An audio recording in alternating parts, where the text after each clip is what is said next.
कि उसके ऊपर एफआईआर हो गई। लेकिन माननीय मंत्री जी, एक तरफ तो आप यहां पर बैठ के कहते हैं, सदन के अंदर कहते हैं कि उत्तर प्रदेश के से अच्छी पूरे देश के अंदर कानून व्यवस्था नहीं है, जीरो टॉलरेंस वाली बात आप लोग करते हैं। मैं आपसे ये कहना चाहता हूं कि ऐसा ही एक डिपार्टमेंट है पुरातत्व विभाग। अब आप ये बताइए कि ये जो मकबरा था वहां पे कोई आज का नहीं है। 1906 में एक लेखक था HR नेवल, उनने अपने एक बुक लिखी थी gazetteer United privates of Agra and Awadh, उसके अंदर इसका जिक्र है। पुरातत्व विभाग में इस मकबरे को संरक्षित कर रखा है। Viewers, moving on, Israeli ambassador to India, Ruven Azar, has reacted to Congress leader Priyanka Gandhi Vadra's genocide remark and said, and I quote, "What is shameful is your deceit." Congress leader Priyanka Gandhi Vadra on Monday said the Israeli state is committing genocide and slammed the Indian government for standing silent as Israel unleashes devastation on the people of Palestine. That's what Priyanka Gandhi has said in her social media post. And this, in a way, Priyanka Gandhi Vadra is giving a clean chit to Hamas terror. Because it all started with October 7th invasion by Hamas, killing innocents, and that's when the Israeli Defense Forces dismantled Hamas, and the operation is still ongoing. And the blood is on Hamas's hands because they, time and again, use Palestinians as human shields. And Priyanka Gandhi Vadra has attacked Israel as well as the government, saying that the government's silence on what she claims as genocide is haunting. In fact, Chandrakala is joining us live. Chandrakala, the Israeli ambassador has reacted very strongly to Priyanka Gandhi's social media post, and in her post she has blamed Israel, Israeli Defense Forces, Benjamin Netanyahu, but not a single word on Hamas terror.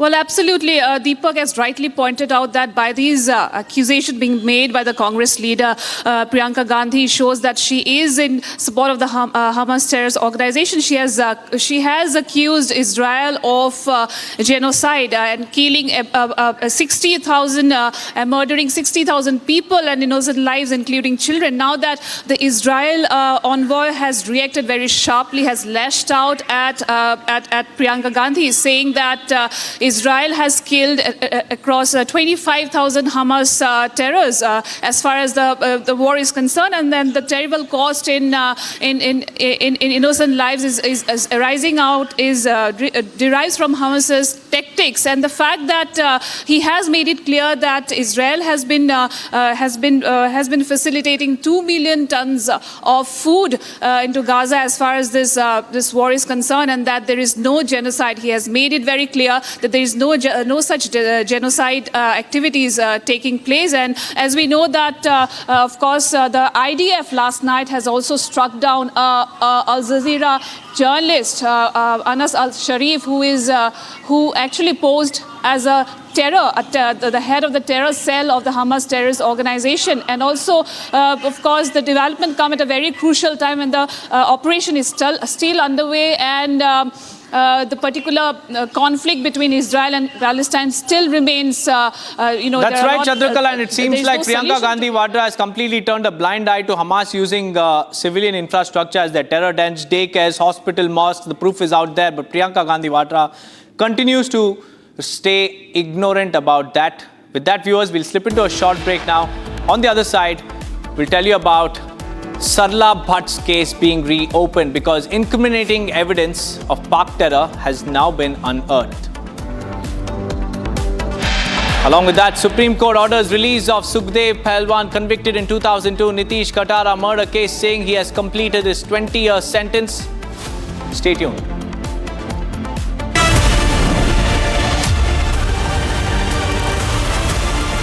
Amity is proud to announce the commencement of its 12th university in India, Amity University, Hyderabad. At the prime location of Aerocity Hyderabad Airport, has a strong focus on high-end research with brilliant students and distinguished faculty, who share our mission to change the world together. To apply for this year's session, visit amity.edu/Hyderabad.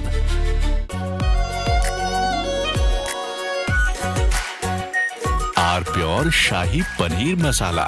Delicious, healthy, every day. केसरिया से मन जोगी हुआ रे, दिल झूमे देखो मतवारा हुआ रे, केसरिया से मन जोगी हुआ। हर पल मनाओ केसरी त्योहार। विमल, बोलो जुबान केसरी। दादी के हाथों का जादू और खुशबू से महकता घर, माँ की मुस्कुराहट और खाने की सुगंध। MDH गरम मसाला, क्योंकि हर रिश्ता है स्वाद से जुड़ा।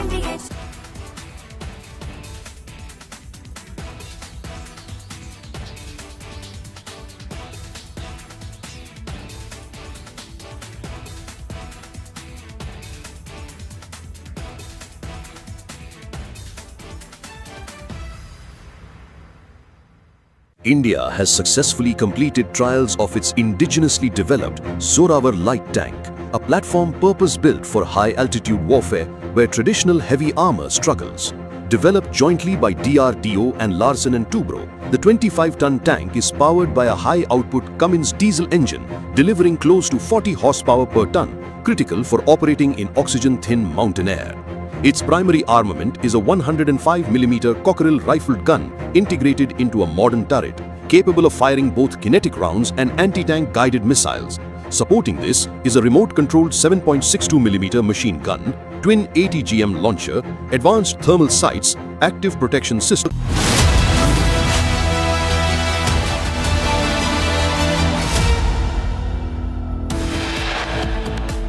आप जनता की समस्याएं उठाने के लिए तैयार नहीं, चलिए कोई बात नहीं, आपका मन नहीं है तो मुझे कोई बात नहीं, बस चल दो पहले 1951 की धारा 3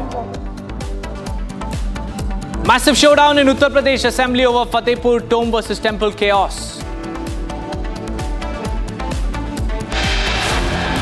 Lok Sabha Speaker Om Birla accepts impeachment motion against Justice Yashwant Verma, 3-member panel to probe allegations.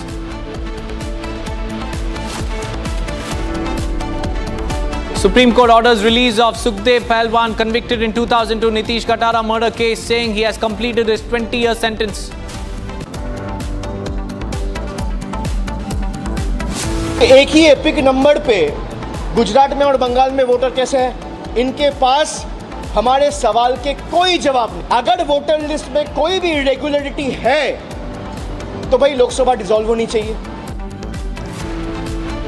TMC MP Abhishek Banerjee has made a big statement saying that Lok Sabha should be dissolved.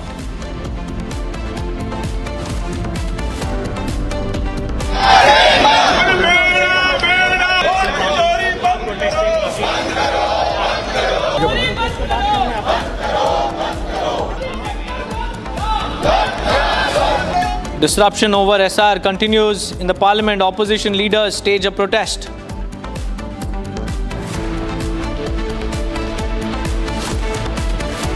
Kong sources reveal full inside story of ministers sacking, say Rahul Gandhi asked for Rajana to be sacked.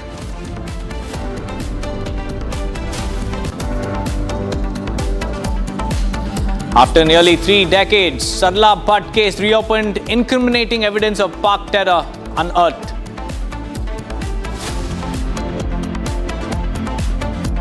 ने अमन की बात की, भारत ने जंग की बात की, लेकिन अगर जंग छेड़ा गया है तो हम शाह अब्दुल लतीफ पिठाई की धरती से मोदी सरकार को बताना चाहेंगे कि हम पीछे नहीं हटते। Bilawal Bhutto reiterates empty war rhetoric, says if India builds dams, there will be war.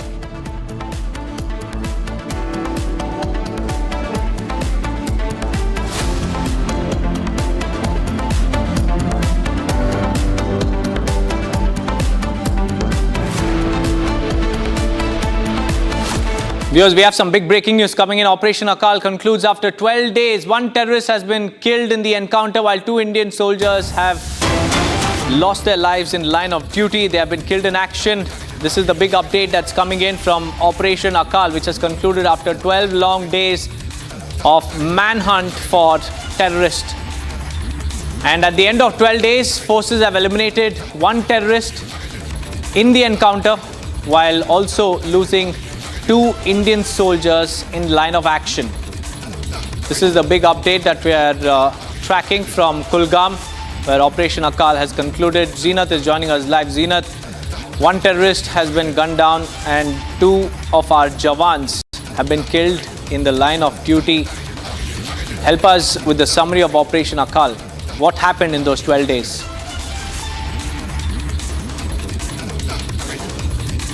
Operation Akal has been called off finally.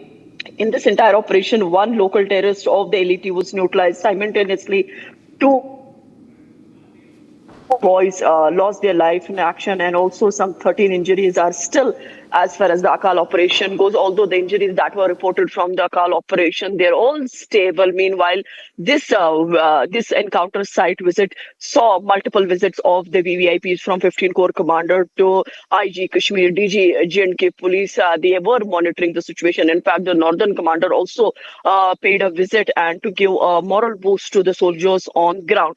But what was important in this operation, that despite the 12 days long tragedy, there was just 1 terrorist killed, although there was an input of the 5 terrorists, the local 2 and the 3 Pakistani terrorists, which out of local 2, 1 was neutralized, and the Pakistani terrorists managed to escape. Because this is again seen as a different war strategy that the Pakistan terrorists are using now, because these kind of encounters earlier would be witnessed in Jammu, where the operation would go for days to weeks. But now the same strategy has been adopted in Kashmir Valley itself, where this is the first time, and the operation continued for the 12 days. It saw the foot soldiers, para-elite, commandos, and also the all kind of arms and ammunition, the weapons, the aerial surveillances, and in fact the bombs were dropped using the drones to see that the terrorists who are holed up in these jungles being neutralized. But it seems that taking the advantage of the thick foliage in the entire belt, that terrorists managed to escape, because that is what we have seen in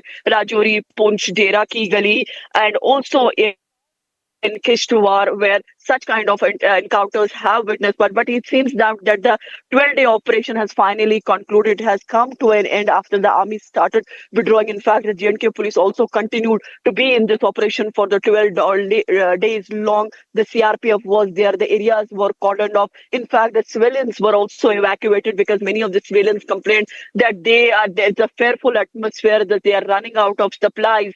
But then they were taken out to the safer wells. In fact, the porters were seen providing a help. The local porters provided help to Indian Army as far as the supplies were concerned.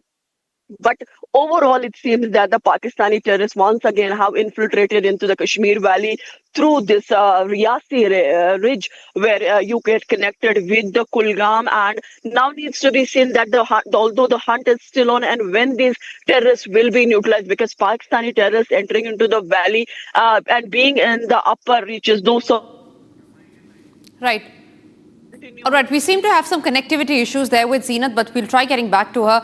And in the meantime, we'll shift our focus to some other news that we are getting. And remember, this is on the stray dog menace. After the Supreme Court order, Rajasthan High Court has directed municipal bodies to remove stray dogs from roads. As per the directions of the Supreme Court, in the next 8 weeks, all stray dogs in Delhi NCR will be rounded up and sent to dog shelter outside the city. The Supreme Court, while giving the order, observed strongly that young children cannot and should not fall prey to rabies at any cost, and that no sentiments should be involved in carrying out the order.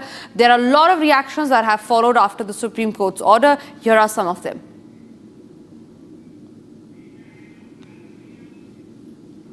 ये बहुत अच्छी बात है कि dog lovers जो अगर किसी को परेशान भी करता है उसके ऊपर शिकायत होनी चाहिए, उनको बंद भी करना चाहिए। एनजीओ को, जो इनके एनजीओ हैं, उनको बाहर से पैसा आता है डॉग्स के लिए, वो एनजीओ क्यों नहीं बंद कर देते हैं? बंद करो एनजीओ को। मेनका गांधी ये कहती हैं कि डॉग्स को मारो मत। एक बात बताइए, मेरा कहना ये है आपके आर भारत के उससे कि जो मर जाते हैं कुत्तों के काटने से, क्या उनको गवर्नमेंट या मेनका गांधी उनको पैसा देती है क्या?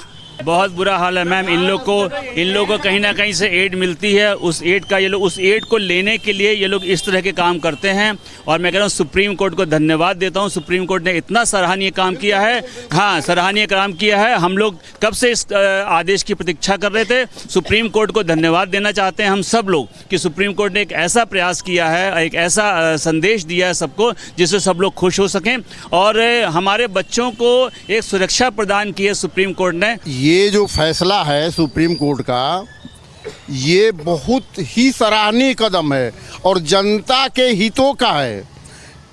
आप वीडियो देखे होंगे, कई वीडियो वायरल हैं कि 10-10 कुत्ते एक बच्चे को नोच के खा रहे हैं। अगर जिनको दर्द हो रहा है अपने बच्चे को सामने लाएं और नोचवाएं अपने बच्चों को, उसके बाद उनको पता चलेगा कि हमारे बच्चे का दर्द क्या होता है। मेनका गांधी भी इसका विरोध करने लगे। मेनका गांधी को विदेशी फंडिंग मिलती है, इस उपलक्ष्य में वो अपना टांग अड़ा रही हैं और कोई बात नहीं है। यहाँ पे कस्टमर की आने की एंट्री ही कम हो गई है। 10 से 15 कुत्ते तो इसी चौक पे घूमते रहेंगे। अभी भी देखो यहाँ पे 4-5 तो यहीं पे बैठे हुए हैं और जो घर से आते हैं वो दूध लेके और इनको पाल रहे हैं। अरे भाई अपने घर में जाके पालो, यहाँ पे क्या जरूरत है।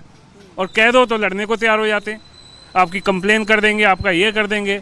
तो बहुत अच्छा किया है जो कानून बनना चाहिए ताकि जनता शिकायत कर सके। There are 3 lakh dogs in Delhi. Now 3 lakh dogs have to be accommodated in buildings. To make each building, after all you can't put 1,000 dogs in one, you can't put 500, you can't put even 100. So in order to accommodate 3 lakh dogs, you will need 3,000 buildings, right? Minimum. Now where do you find these buildings? Because you can't put them in colonies. You can't put them on agricultural land. So first you have to find 3,000 places. Then you have to build them. Now each building will take 4 to 5 lakhs because aapne banane hain kitchens. People will be staying there. Then you have to employ 1.5 lakh people जो केवल सफाई कर्मचारी हैं. Can we afford it? Then you have to have a van in each place लाने के लिए, ले जाने के लिए अगर बीमार हो जाए. Then it's 5 crores a week just in feeding. Now you can do that, but people, including me, will say कि बेचा इतने लोग भूखे हैं तो क्या 5 करोड़ रुपए हफ्ते का लगाएंगे कुत्तों को खिलाने में? So और फिर दवाइयाँ etc. And the most important thing बेटा is that if we pick up 3 lakh dogs, मान लो, in their place will immediately come 3 lakh more. Because they'll come from Faridabad and Ghaziabad and the villages. Because all beings, you, me, ants, cats, we gravitate towards food. And Delhi there's a lot of food. So this exercise cannot be done in this way. The answer to it is to what we had discussed last Friday and finalized with the government and the MCD, which is you make really good ABC centers, dog sterilization. Up till now, for 20 years, nobody has paid any attention to the ABC centers. So chalte aa rahe. If we can make top class ABC centers like Lucknow has done, Lucknow has 1 ABC center. See the judgment that Supreme Court has recently filed, it is illogical, impractical, illegal and completely inhumane. It is illegal because since 2001, animal birth control rules have been the law of the land. The government has been given their instructions and for 24 years is a very long time, for 24 years Delhi government could have been doing the sterilization program properly and could have sterilized majority of the dogs in Delhi, and right now there would hardly be any dogs in the streets of Delhi. There are numerous other places that have done amazing work with sterilization. Lucknow, Dehradun are great examples of that, where 70% is a huge percentage of dogs have been sterilized, and now the results are visible there. The dog population has gone down dramatically and dog bite cases from there have also reduced. At the same time, the government is unable to conduct sterilization programs. And how can we expect that same government to house these dogs properly and safely and in a humane manner? There are 10 lakh dogs in Delhi, according to... All right, shifting our focus to breaking news that's coming in. This is in regard with the Tamil Nadu elections. TVK chief and actor turned politician Vijay Talapathy is all set for his second public general meeting in Madurai on 21st of August. But the big news point here is that the TVK chief has made it clear that TVK will go solo as far as the Tamil Nadu elections are concerned. That's the big confirmation that TVK chief Vijay Thalapathy has made. Actor Vijay has confirmed that there will be no alliance with the BJP for the upcoming Tamil Nadu elections. The Tamila Veteri Kazaham has decided to contest the elections independently. Now Vijay has also criticized the BJP, accusing them of attempting to sow seeds of poison in Tamil Nadu. He's also condemned the central government's handling of farmer issues and the archaeological dig findings. The TVK, remember, is set to begin a statewide tour, and this is just months before the Tamil Nadu elections. Tamil Nadu is going to elections in the year 2026. This development, remember, marks a significant shift in Tamil Nadu's political landscape. Sharda, my colleague, is joining me live on the broadcast on that. Sharda, TVK making it clear that it will go with no alliance. It'll go solo. However, keeping in mind the political landscape of Tamil Nadu, do you think that he will need alliances if he has to go forward and to make inroads in the state of Tamil Nadu? Well, if you take the case of Tamil Nadu, you know that for the past 50 years, it's just the DMK and the AIADMK that has been taking on the power alternatively. And it is very rarely that we can see a new party coming into power immediately after they come into the political arena. We know it's just been 2 years since Vijay's Tamaraga Vetri Karagam has been come into place, and the party recently celebrated the second anniversary, and now the second annual public general meeting will be conducted in Madurai. And with this, Vijay has made it clear that he will not be going into alliance. Though multiple times Vijay has said that he will not be in alliance with the AIADMK or the BJP or the DMK for that matter. He is yet to say whether there be other parties that he would take into consideration. So the TVK constantly keeps telling that Vijay would be the chief ministerial candidate. So there are multiple other political particles, the regional parties that might go hand in hand with him, saying that he might be the chief ministerial candidate. For example, we can take the late actor Vijay Kant's party DMDK, which is yet to make a final decision on their alliance. So there is a possibility where Vijay might be the chief minister candidate and take other regional parties under the TVK reign. However, what we have to keep thinking about is the history, or whether if the DMK and the ADMK has the power low down, giving it space for a new party to come into power. If so, 2026 would be a historic win for the state of Tamil Nadu if that happens. Right, Shada, one more question. All right, we are shifting our focus to some breaking news that's coming in. This is from Sambhal, where I believe there is bulldozer action that is taking place in Sambhal over an illegal structure that was conducted in... Sting होगी या जो भी मेरे लिए भी मैं CO Chandausi के पद पे ही हूँ, उसी पद पे कार्य कर रहा हूँ. आगे जो भी भूमिका मिलेगी उसी अनुसार काम करेंगे. हाँ सर, संभल में हिंसा हुई थी, उसमें भी काफ़ी दंगाई ने उत्पात मचाया था. आपने बहुत डट के सामना किया था और चैलेंजिंग पे था काफ़ी ज़्यादा. हाँ वो था, पर वो लॉ एंड ऑर्डर मेंटेन करने के लिए जो संभल प्रशासन ने या जो किया है, जो शासन के निर्देश हैं कि भाई लॉ एंड ऑर्डर हमें मेंटेन रहना चाहिए, तो उसी तरह से सख्ताई से उसका पालन किया गया. अनुज जी, शुरुआत आपने की थी पहलवानी से. दिल्ली के आप छत्रसा स्टेडियम में जो थे, आप कुश्ती लड़ते थे, पहलवानी करते थे. किस तरीके से करियर रहा वहाँ से यहाँ पुलिस तक आने का? मैं 8 साल की उम्र से कुश्ती लड़ने लगा था, और मेरा जो पहले मैं यूपी के जो Gorakhpur. All right, this was a live updates from Sambhal that we are getting, where there has been a row over illegal structures. To be specific, a graveyard here that was built on a government land in Sambhal in Uttar Pradesh. This graveyard, we learn, was built on about 3¼ bigha land. The Tehsil administration ran the bulldozer on the illegal encroachment. This was done on a government land. The illegal encroachment has been demolished with the bulldozer. The action was taken under the leadership of the city magistrate and ASP Alok Kumar Bhati and the Tehsildar of that area. The surveillance is being maintained with drone cameras, keeping in mind the sensitivity of the situation. And we also learned that there has been heavy police presence. There have been RPF personnel as well, apart from police force. And this case is from Sambhal in Uttar Pradesh. We are tracking that live updates for you from the city of Uttar Pradesh. But for now, it's time for us to slip into a short break.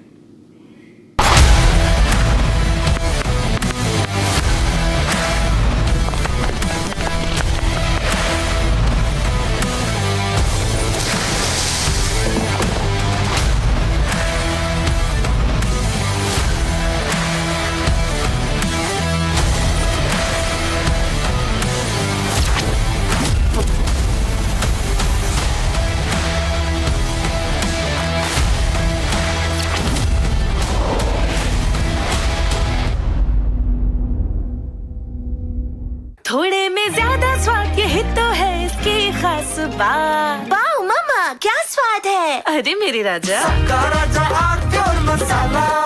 इसको घर पे लगाओगे तो शादी का तो पता नहीं, पर घर पक्का नहीं टूटेगा। रुंगटा नहीं तो घर स्ट्रॉन्ग नहीं। रुंगटा स्टील TMT बार एकदम सॉलिड। पहाड़ों में एक हाइकिंग स्टिक भी बन सकती है।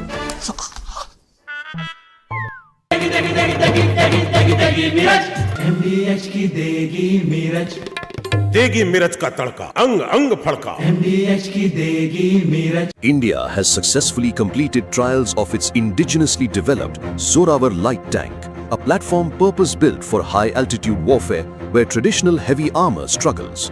Developed jointly by DRDO and Larsen & Toubro, the 25-ton tank is powered by a high-output Cummins diesel engine, delivering close to 40 horsepower per ton, critical for operating in oxygen-thin mountain air.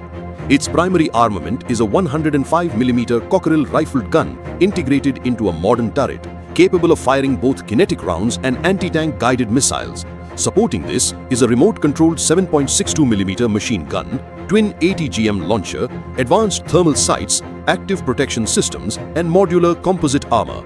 Amphibious capability and AI-driven situational awareness further enhance its versatility.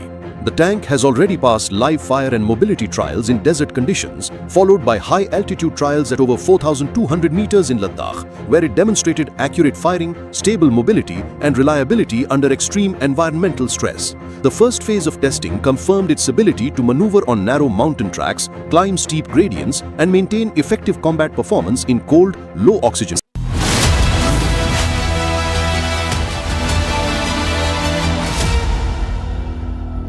Thank you for staying with Republic. Ladies and gentlemen, KAIT University students achieved a historic feat at the World University Games in Germany, securing a total of 6 medals, 3 silver and 3 bronze. Here's a report on that.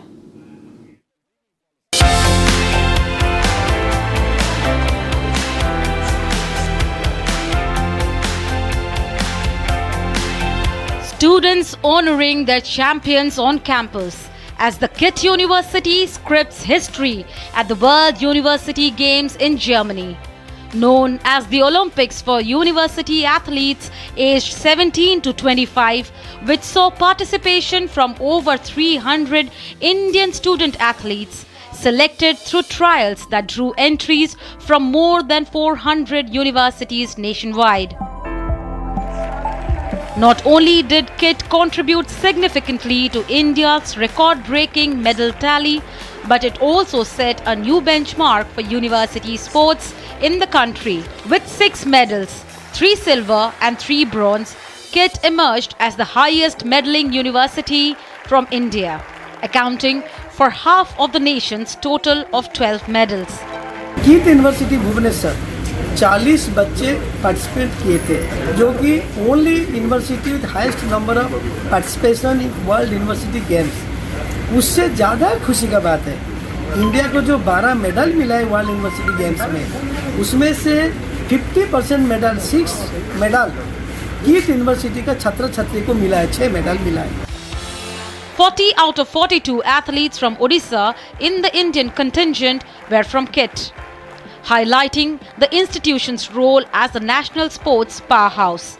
KIT also had the highest representation by a single Indian university in any edition of the Games, held from July 16th to 27th across different cities of Germany. KIT has now become the first Indian university in 65 years to win the highest number of medals in a single edition of the World University Games. No small feat for an institution that has quietly built its sporting infrastructure over the years.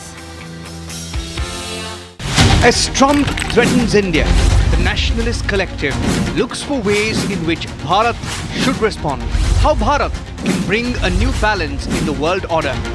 This week on the Nationalist Collective, time for a new balance globally. An unmissable edition of the Nationalist Collective. This week on the Republic Media Network.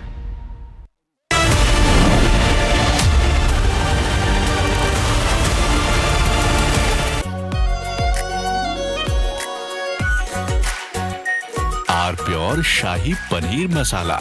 Delicious, healthy, every day.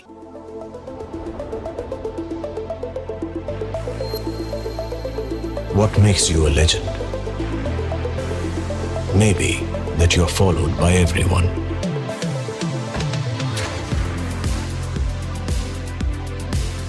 Maybe that you follow no one. Maybe both. 10 years of Creta, legend forever.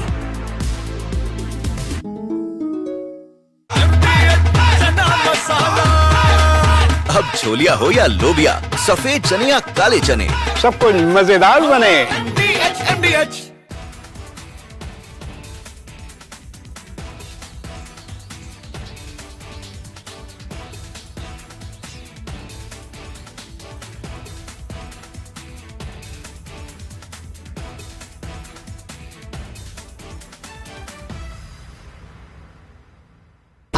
Pure सूजी pasta उबालो मिलाओ और खाओ 8 minute में तैयार। क्या taste है सबका राजा hardcore मसाला। और अगर हमारा एक्सपोर्ट बढ़ेगा, इकोनॉमी और ग्रोथ रेट बढ़ेगा, तो मुझे नहीं लगता कि हमें किसी के पास जाना पड़ेगा। आज जो दादा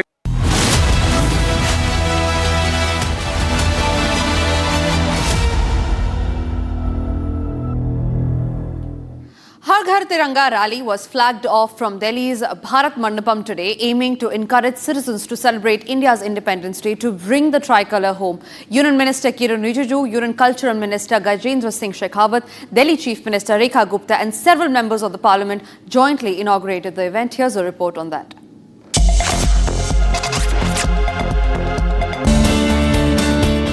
Har Ghar Tiranga campaign has kicked off once again ahead of the Independence Day celebrations.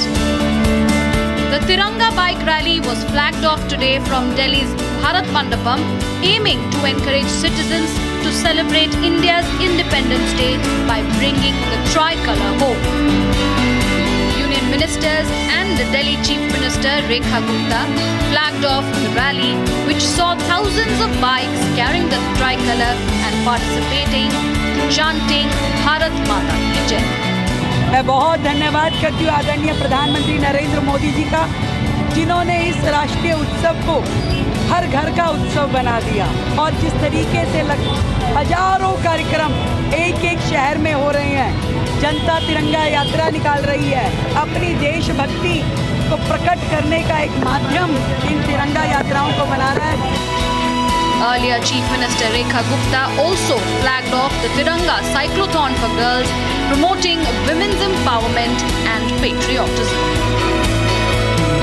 The Har Ghar Tiranga initiative has become a people's movement with citizens from all walks of life participating in the celebrations. इस बार की तिरंगा यात्रा में जोश दुगना है, क्योंकि आदरणीय प्रधानमंत्री श्री नरेंद्र मोदी जी के कुशल नेतृत्व में ऑपरेशन सिंदूर और ऑपरेशन महादेव के जरिए जो हमारी आर्म्ड फोर्सेस ने आतंकवाद को, पाकिस्तान को और दुश्मन को जो मुंहतोड़ जवाब दिया है, उसके कारण मां भारती के युवा में जोश डबल है। हर घर तिरंगा अभियान जो चल रहा है, आज दिल्ली में हजारों मोटरसाइकिलें आपने देखी, लोग अपने हाथों में तिरंगा लेके घूम रहे हैं। तिरंगा हमारी आन बान और शान है, हमारी देश की अखंडता और एकता का प्रतीक है, और ये एक तिरंगा ऐसा है जो पूरे देश को एक सूत्र में बांधता है। And it's time for us to now step into a short break. After the break, we'll get to the inside details of why and who sacked K.N. Rajanna. Also coming up after the break are the details on Sarla Bhatt's case being reopened and unavoidable evidence of Pakistan hand behind it.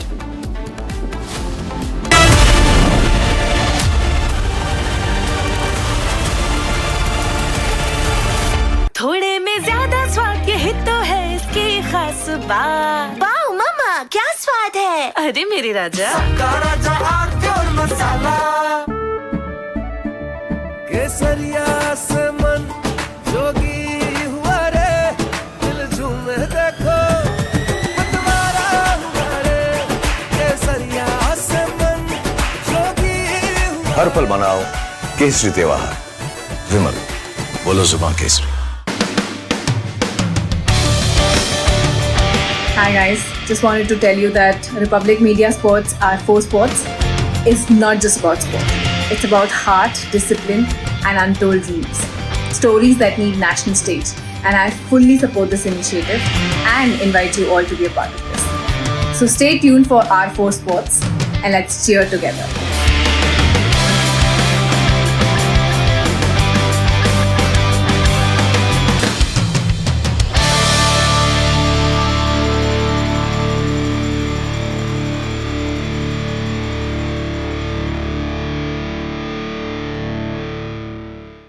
Secret recipe MDH का जीरा SIP जल जीरा मसाला। SIP SIP जीरा SIP MDH का जल जीरा SIP MDH का जल जीरा SIP. India has successfully completed trials of its indigenously developed Zorawar light tank, a platform purpose-built for high-altitude warfare where traditional heavy armor struggles. Developed jointly by DRDO and Larsen & Toubro, the 25-ton tank is powered by a high-output Cummins diesel engine, delivering close to 40 horsepower per ton, critical for operating in oxygen-thin mountain air. Its primary armament is a 105mm Cockerel rifled gun integrated into a modern turret, capable of firing both kinetic rounds and anti-tank guided missiles. Supporting this is a remote-controlled 7.62mm machine gun, twin 80GM launcher, advanced thermal sights, active protection systems, and modular composite armor. Amphibious capability and AI-driven situational awareness further enhance its versatility.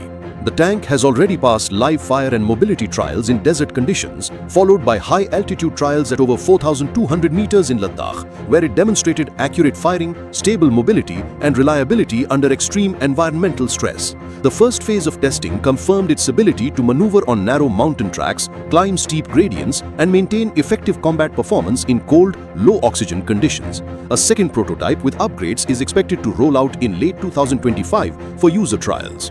Strategically, Zorawar is designed to address a gap exposed during the 2020 standoff with China, when the Indian Army had to deploy T-72 and T-90 main battle tanks over 45 tons each into the high Himalayas. These heavier tanks struggled with mobility and sustainment, while the PLA's lighter Type 15 tanks exploited the terrain advantage. From Asia's largest news headquarters, setting the agenda for Bharat.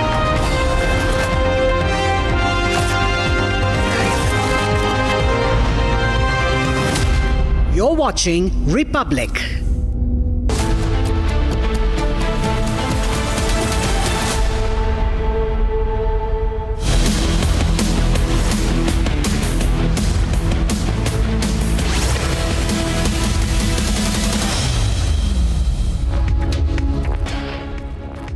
A very good afternoon, viewers. It's 2 p.m. and you're watching Republic TV. I'm Deepak Suresh Kumar. It's Congress versus Congress in Karnataka, and Rajanna has been sacked as the Karnataka cabinet minister. And in the aftermath, there have been protests that have been reported across the state as well as Bengaluru, with Rajanna's supporters hitting the streets demanding justice. We'll get you all that and much more after a quick check on the headlines. K. Rajanna supporters take to the streets in Madhugiri and Tumakuru. Protesters block roads. One of them attempted self-immolation.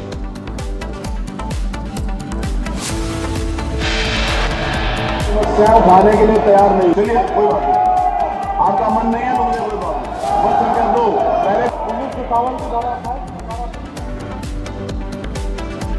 Ruckus in Uttar Pradesh Assembly over Fatehpur Tumb dispute. SP demands action. Yogi government says law will take its own course.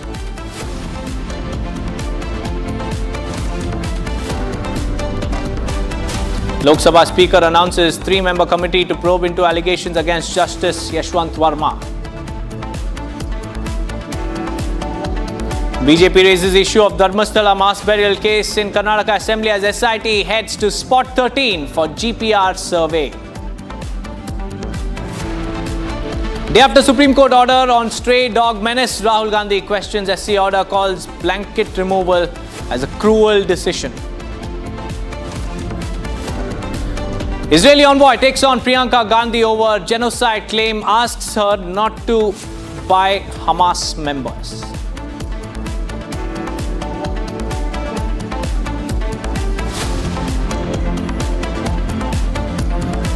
Viewers, we have some big breaking news coming in. More controversy over Rahul Gandhi's claims. Actor KK Menon has denied his involvement in Congress's latest vote chori campaign. He claims that the political party used his clip without his permission. Congress allegedly shared a clip that appeared to show the actor endorsing their campaign against alleged electoral fraud. The actor clarified that he has not acted in the ads, and his video, his face was used without his permission. This is a controversy over Rahul Gandhi's vote chori campaign against the Election Commission of India, and KK Menon, an actor whose face is being used in Congress's campaigns, has reacted, has responded, and has also cleared the air, saying that he did not give his permission to use his face to be part of the campaign that Rahul Gandhi has rolled out against the ECI. This is a big setback for Rahul Gandhi and the Congress's vote chori campaign against the Election Commission of India, because the actor has clarified that he has not been consulted and he has not acted in the ads that have been portrayed by the Congress party. Controversy continues to shroud Rahul Gandhi's claims. Back-to-back controversies.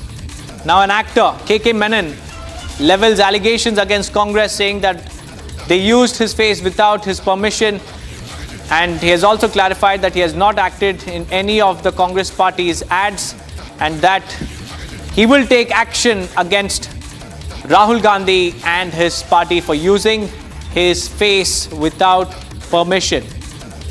It's a breach of privacy by the Congress party, using the actor's face as the face of their campaign against the ECI, and the actor has now come out and clarified, stating that he has not acted in any of the Congress ad campaigns and that his face was used without his permission. So this is a big controversy surrounding Rahul Gandhi's vote chori movement against the Election Commission of India. No substantial claims, no substantial proof, but Rahul Gandhi and his opposition members continue to disrupt parliament proceedings.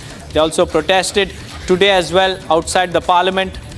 And what we understand is that Rahul Gandhi and his party have landed in more trouble because KK Menon, a very, very prominent actor, has leveled serious allegations against the Congress party, saying that he never took part in any of these advertisements of the Congress party and that he has not acted in them as well. And his face is being wrongfully used by the Congress party. That's the big claim, that's the big allegation coming in from KK Menon. We have Riyanka joining us live from the newsroom. Riyanka, tell us more about this controversy. Actor KK Menon has leveled some serious allegations against the Congress of using his face without consulting him.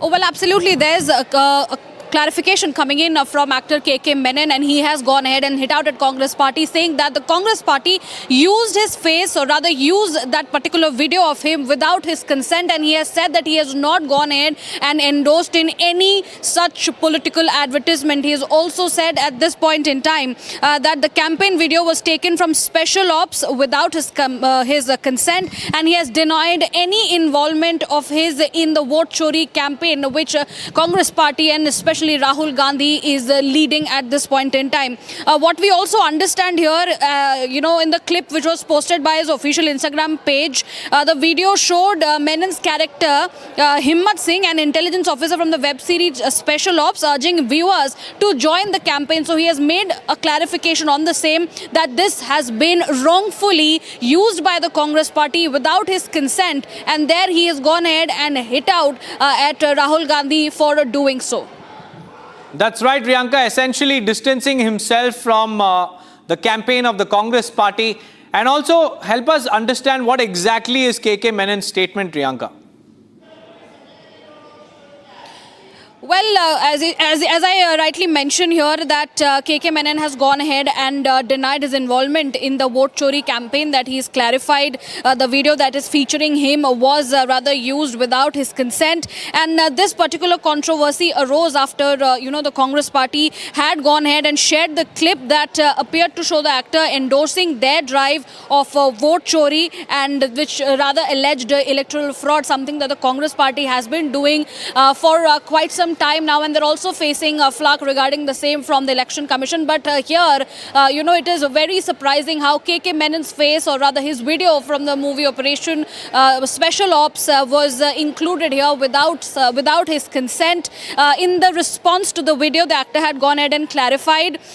He's said these actual words: "Please let it be noted that I have not acted in this advertisement. A clip from my Special Ops promotions has been edited and used without permission." So these are the words clearly coming in from the side of KK Menon. That's right, Priyanka, and Rahul Gandhi and his party will be staring at some serious trouble, because this is copyright infringement, also breach of privacy without even consulting the actor. How can you use that person's video and that person's face and identity to be part of your campaign? The actor has clearly come out and clarified, stating that he is not part of any advertisement that the Congress has been posting on its social media campaign. And also KK Menon essentially distancing himself from the vote chori campaign that Rahul Gandhi has been leading against the Election Commission of India. In fact, this is trouble mounting for Rahul Gandhi. Viewers in Karnataka, we have K. N. Rajana, who spoke out about Congress's own lapses as far as electoral list revision is concerned. And meanwhile, now another day, another controversy has hit Rahul Gandhi's campaign. And this time, the actor has come out and he has clearly mentioned that he is not part of the ad. In fact, we have BJP's RP Singh also joining us on the phone line. A very good afternoon to you, Mr. RP Singh. KK Menon, a very prominent actor, has come out and cleared the air, saying that he is not part of any ad campaign, and Rahul Gandhi's party has used his video wrongfully. So what kind of trouble is the Congress party staring at? Mr. RP Singh. Well, Rahul Gandhi and the Congress party is trying to build up a narrative where there is none. Even the Election Commission on their Twitter handle has categorically stated that Rahul Gandhi is misleading on the Election Commission.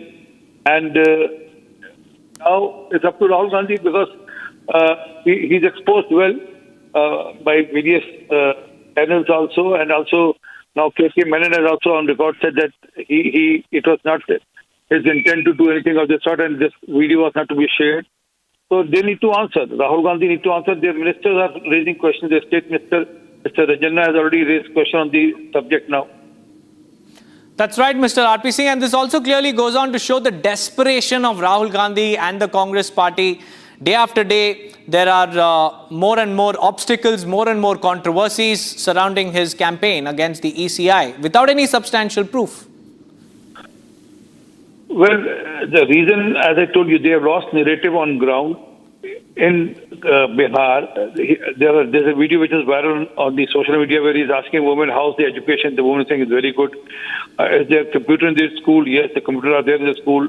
Are they being taught English? He said not only English, they get bicycle also, and education system is improved. So he can feel the pulse on the ground, and that's why to build up a new narrative he's doing so. And other thing is, earlier they were accusing us that we have been tampering with EVMs, and EVMs have been tampered, and now they are saying that the voter list has been tampered, or voter list has been used for our victory. So if that is the case, then what is right? I mean, if we can tamper the event, then why should we tamper with the voter list? Because it's all false, fabricated fakery he's doing. That's right, Mr. R.P. Singh, and the constituencies that he has won, he has nothing to say about them. There is no vote chori. But many thanks, Mr. R.P. Singh, for joining us on this broadcast. From Karnataka to the national capital, Rahul Gandhi's campaign is facing controversy after controversy. House number 35 that he claimed had 80 people in them clearly exposed the lies that Rahul Gandhi was peddling. The documents that he had was fabricated according to the BJP. So we'll have to wait and watch how this campaign pans out. But let's move on, viewers, because we have more breaking news coming in. Outrage erupts in Madhugiri over K.N. Rajana's dismissal, because K.N. Rajana's supporters have taken to the streets in protest against the High Command's decision to sack him from the Karnataka cabinet. Supporters have blocked buses to stage demonstrations. Protest march has been held across the state with Rajana's portraits. Protests were also witnessed in Tumakuru, where they blocked the roads, forcibly shut down shops. One of the protesters even tried to set himself ablaze. This is Congress versus Congress. Even the workers are unhappy with the decision that the High Command has taken, that is to sack K.N. Rajana, a close aide of Karnataka Chief Minister Siddaramaiah, from the cabinet. And Abhishek is joining us live from Vidhana Saudha in Bengaluru. That's where the Karnataka Assembly is. Abhishek, on ground, the situation remains quite grim because K.N. Rajana's supporters have hit the streets. One of them even attempted to self-immolate. Tell us what's happening, Abhishek, in Karnataka and Bengaluru. Deepak, with respect to the decision taken by the AICC with respect to K.N. Rajana's dismissal or sacking of him from the cabinet has obviously given a chance for his followers to show their love towards their leader. This is in Madhugiri in Tumkur, where the followers of K.N. Rajana have stopped the highway, have put themselves below the buses, have stopped the movement of buses, and also they have made sure that the shops will be closed in the entire Madhugiri. On the other hand, they've also thrown some of the crackers within a shop which contains clothes. On the other hand, we've also seen a person who's poured kerosene on him to show the love towards K.N. Rajana, and also by setting him ablaze. At this point of time, this is to be noted that supporters of K.N. Rajana, who very much belong to the Congress party, are against the decision of AICC where K.N. Rajana was sacked from the government without any reason. The entire BJP, the JDS and the followers of K.N. Rajana, along with various other MLAs of the Congress party, are demanding an answer from the government of Karnataka. At this point of time, CM Siddaramaiah hasn't reacted on the decision why K.N. Rajana was sacked all of a sudden. On the other hand, we have also seen BJP and JDS MLAs questioning the government to answer their point of view as to why K.N. Rajana was sacked in the cabinet without any notice. At this point of time, Madhugiri people are seeing an outrage. The people of Madhugiri are upset. The followers of K.N. Rajana are upset against the decision of the AICC as of now, and they are also demanding that K.N. Rajana be reinstated to the cabinet immediately, or probably face the backlash of the followers of K.N. Rajana at this hour. Deepak. That's right, Abhishek. K.N. Rajana has been ousted. There's outrage on the ground, and K.N. Rajana, special focus must be on him because he said that this is part of a larger conspiracy, Abhishek. And what he also mentioned is at the right time, he will make those revelations.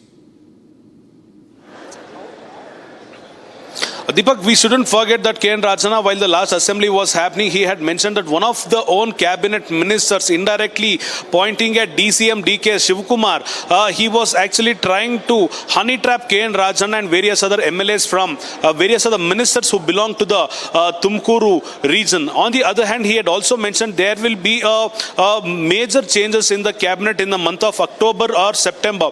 On the other hand, he had also mentioned that DCM DK Shivkumar must be removed from the position of Karnataka Pradesh Congress Committee because he already holds the position of the Deputy Chief Minister. In fact, he also mentioned that DCM DK Shivkumar is expecting to be the Chief Minister of Karnataka soon, and he will make sure whatever hurdles Shivkumar has to face, he will face them. He will make sure none of the opponents in the race will be in the race at any point of time. This point, when Rajana was talking to the media yesterday, he mentioned there was a larger conspiracy behind the AICC sacking him from the Karnataka State Cabinet, indirectly again mentioning that this is whole and sole responsibility of DCM DK Shivkumar. He also indirectly mentioned that since he was the closest aide of Siddaramaiah, DCM DK Shivkumar planned it in such a way that all the people who belong to the personal circle of Siddaramaiah will be deported from their places or will be sacked from their places, and also weak the chair of Chief Minister Siddaramaiah so that it will be beneficial to DCM DK Shivkumar so that he can get elevated to the post of Chief Minister, is what K.N. Rajana told the media. And also he mentioned he will, with proof and data, reveal the places where these people met, how they plan to make sure that the AICC believes their version. And also a fake video has been provided to the High Command of Congress, and that has been considered by the AICC even without consulting K.N. Rajana, and he will at certain point of time make sure that the names of the people who are behind the conspiracy will be revealed in the next couple of days. Deepak. That's right, Abhishek. And like you mentioned, K.N. Rajana had clearly stated that DK Shivkumar will get rid of all the obstacles. And K.N. Rajana, being a very, very close aide of Siddaramaiah, was a major obstacle in DK Shivkumar's run at the top post. In fact, in view of this, Prahlad Joshi has also questioned the sacking of Karnataka Minister K.N. Rajana and has sought answers from Rahul Gandhi and DK Shivkumar over the conspiracy charge by K.N. Rajana. Listen in. DM ही पूरा election का commission का काम देखते हैं, और जब तक कोड ऑफ कंडक्ट लागू नहीं होता है, DC works under the direction of the state government. उनका पोस्टिंग भी मुख्यमंत्री ही करते हैं. तो इसीलिए उन्होंने कहा अगर गलती हुआ है तो हमारा कालखंड में आया, तो ये गलती हमको स्वीकार करना है. This is what exactly he said. He neither he has said, उन्होंने ये भी नहीं कहा कि राहुल गांधी ने जो बोला है झूठ बोला है, वो भी उन्होंने नहीं कहा है. I am quoting only his statement. Rahul Gandhi ने झूठ बोला है ये तो पूरा आ गया है बाद में, लेकिन राजन्ना का स्टेटमेंट लिमिटेड था. बट समझाने के लिए उन्होंने जो कहा, हमको भी आत्मविमर्शा करना है, ये बोलने से ये सिद्धरामैया का बहुत करीबी माना जाता है. तो सिद्धरामैया ने उनको बताया कि आपको रेसिग्नेशन देना पड़ेगा, ऐसे हाईकमांड से सूचना आया है, ऐसे उन्होंने इंडिकेट किया था जहां तक मुझे इन्फॉर्मेशन है. लेकिन तुरंत राहुल गांधी से मैसेज आया कि उनको सैक करना है, not to receive his resignation and not to accept his resignation. Meanwhile, the man at the center of Rajana's crosshairs, Deputy Chief Minister DK Shivkumar, has said that sacking Rajana was the party's decision. Listen in.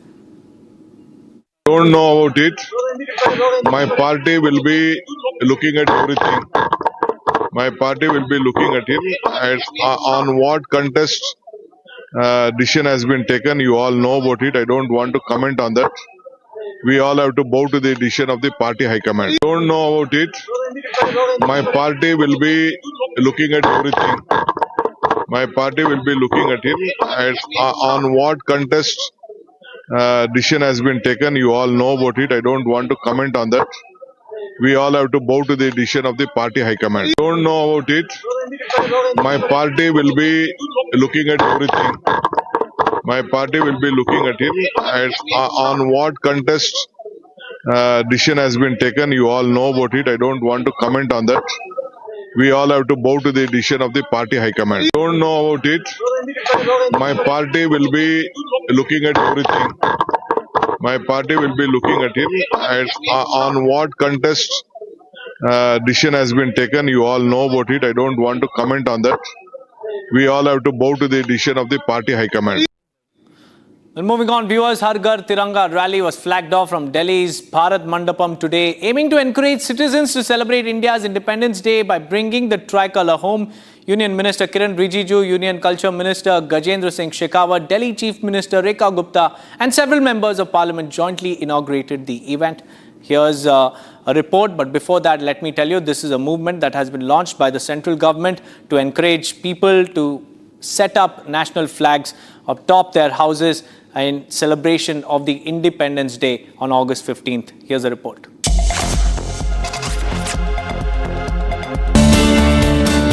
The Har Ghar Tiranga campaign has kicked off once again ahead of the Independence Day celebrations. The Tiranga bike rally was flagged off today from Delhi's Bharat Mandapam, aiming to encourage citizens to celebrate India's Independence Day by bringing the tricolor home. Union ministers and the Delhi Chief Minister Rekha Gupta flagged off the rally, which saw thousands of bikes carrying the tricolor and participating, chanting Bharat Mata Ki Jai. मैं बहुत धन्यवाद करती हूँ आदरणीय प्रधानमंत्री नरेंद्र मोदी जी का, जिन्होंने इस राष्ट्रीय उत्सव को हर घर का उत्सव बना दिया और जिस तरीके से हजारों कार्यक्रम एक एक शहर में हो रहे हैं। जनता तिरंगा यात्रा निकाल रही है, अपनी देशभक्ति को प्रकट करने का एक माध्यम इन तिरंगा यात्राओं को बना रहा है। Earlier, Chief Minister Rekha Gupta also flagged off the Tiranga Cyclothon for girls, promoting women's empowerment and patriotism.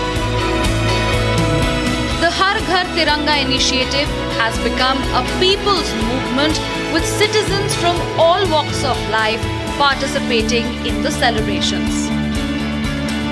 इस बार की तिरंगा यात्रा में जोश दुगना है, क्योंकि आदरणीय प्रधानमंत्री श्री नरेंद्र मोदी जी के कुशल नेतृत्व में ऑपरेशन सिंदूर और ऑपरेशन महादेव के जरिए जो हमारी आर्म्ड फोर्सेस ने आतंकवाद को, पाकिस्तान को और दुश्मन को जो मुंहतोड़ जवाब दिया है, उसके कारण मां भारती के युवा में जोश डबल है।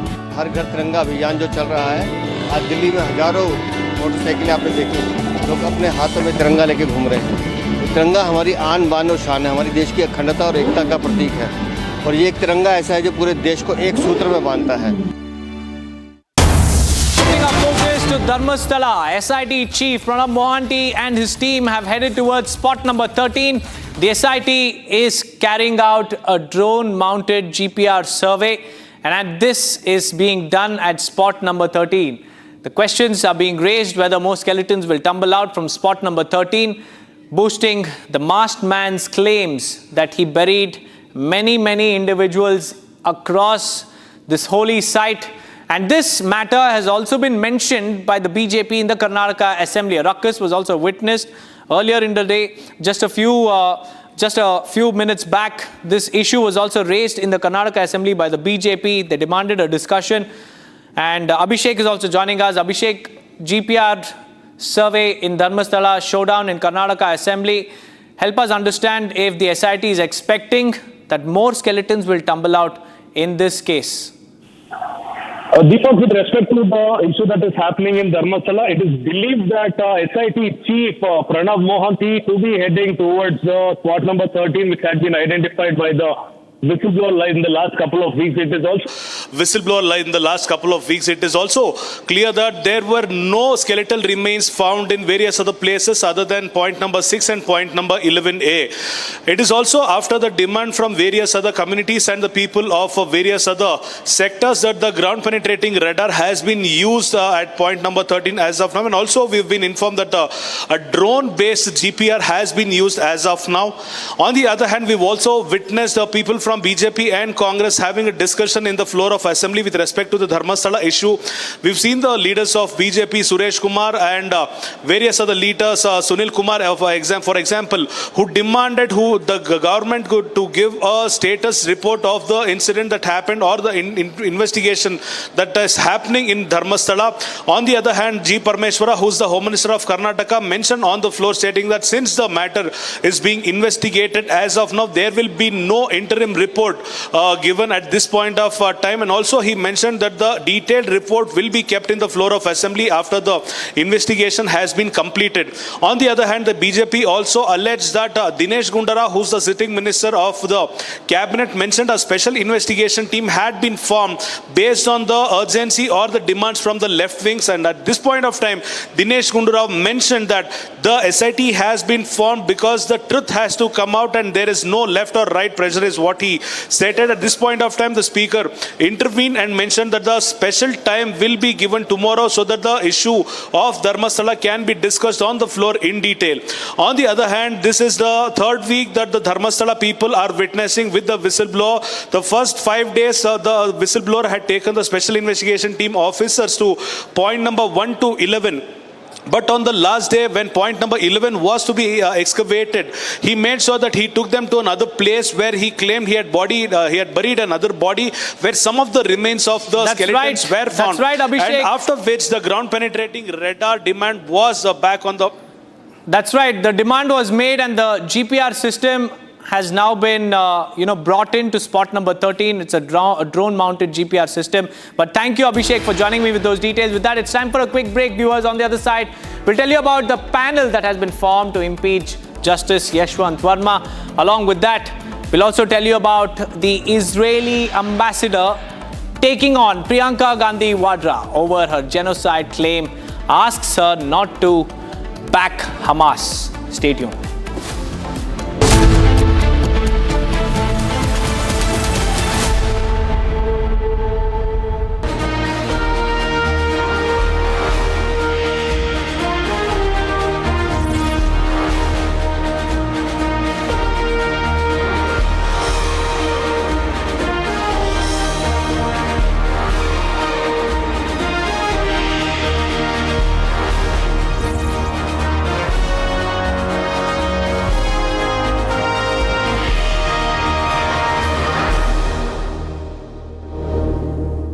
बाउल दही में 4 चम्मच MDH चटनी पुदीना मसाला डाला, स्टर करो, पुदीना चटनी तैयार। MDH चटनी पुदीना मसाला। केसरिया से मन जोगी हुआ रे, दिल झूमे देखो मतवारा हुआ रे, केसरिया से मन जोगी हुआ। हर पल मनाओ केसरी त्योहार। विमल, बोलो जुबान Kesari.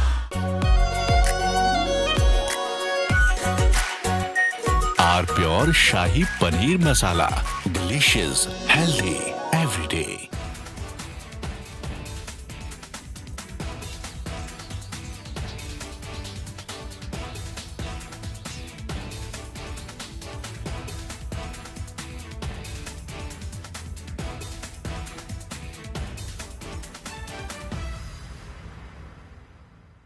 The tweet that I put out last evening actually was something that has been gaining a lot of responses from people, and a lot of people are trying to understand what is the point I'm making.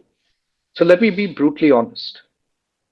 The deep state, which involves the CIA, involves companies with economic interest, and certainly involves Donald Trump, the President of the United States of America, are working under one primary objective, and that objective is that Modi must go.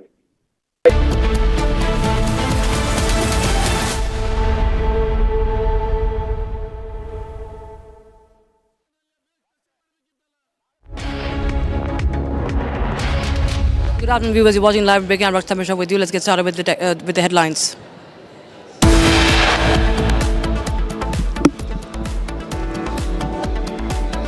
Rajanna supporters take to streets in Madhugiri and Tumkur. Protesters block the roads. One of them tries to self-immolate. आप जनता की समस्याएं उठाने के लिए तैयार नहीं, चलिए कोई बात नहीं, आपका मन नहीं है तो मुझे कोई बात नहीं, मत चल दो पहले पुलिस के पावर की द्वारा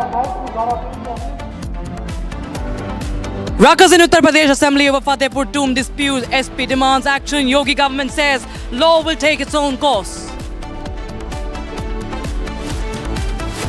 Lok Sabha Speaker announces 3-member committee to probe into allegations against Justice Verma.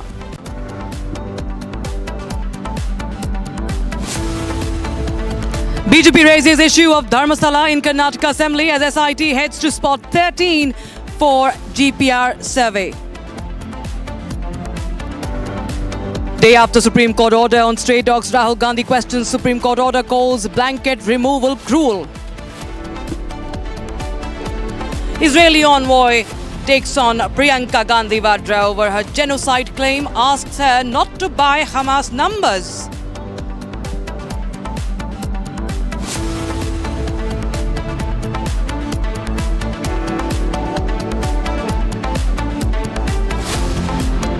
Viewers, we start with one of the stories that we are tracking for you today. This is about the investigation agency. The state investigation agency is conducting raids across 8 locations in Srinagar, and this is in connection with the killing of Kashmiri Pandit Sarla Bhatt, Kashmiri Pandit nurse, her killing. And the raids are being conducted in at least 8 locations in Srinagar, and this is a case that dates back to 1990. Sarla, who had defied the terrorist diktats to quit her job and leave the valley, was abducted and shot by JKLF terrorists. Fresh evidence has now been recovered, bringing investigators closer to identifying and prosecuting killers. Yasin Malik's house searched by SIA in connection with brutal 1990 Sarla Bhatt murder.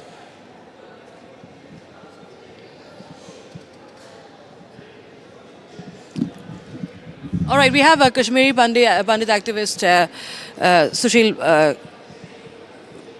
We have Sushil Pandit with us, joining us. Sushil, Mr. Pandit, thank you so much for joining us on Republic TV. And this is a case that, dates back to more than 30 years. And while it is very much questionable that all this while, why was the investigation not conducted? But today we do see that raids have been conducted, at least in 8 locations. Even Yasin Malik's house is being searched today after more than 30 years. How do you see this? Well, I have mixed feelings. 36 years too late. And this is not just about Sarla Bhatt. Girija Tikku, Prana Ganju, Lassa Kaul, Premnath Bhatt, Neelkant Ganju, Tikalal Taplu. I mean, the list is endless. There are thousands of heinous crimes committed which forced an entire community to leave their home, their lands, and move out. There was a genocide unleashed. And not one case, not one murder, not one rape, not even one abduction was ever investigated, prosecuted, convicted, punished. Nothing happened. Criminal justice systems simply collapsed and refused to act. We moved 3 petitions in Supreme Court. All the 3 were rejected at the admission stage itself by none other than the then Chief Justices. Chief Justices J.S. Kehar, Deepak Mishra, and Dhananjay Chandrachud, all of them. This is a saga of letting down an entire community, an entire people, and turning them into refugees in their own country. Denial of justice, blatant denial of justice. And opening one case, one solitary case after 36 years by getting through the motions of investigation and raids. I don't know what they will achieve 36 years after by raiding a few locations and homes. I don't know. I don't have the details. But there is one thing that I would like you to know, and through you, your viewers to know. None of these crimes were solitary standalone crimes. These were not crimes against these individuals per se. These were connected crimes, and they were crimes against an entire community, an entire identity in Kashmir. There was no personal animus against Sarla Bhatt or Girija Tikku. They were targeting us, the Kashmiri Pandits, the Kashmiri Hindus. Therefore, this qualifies to be a crime of genocide.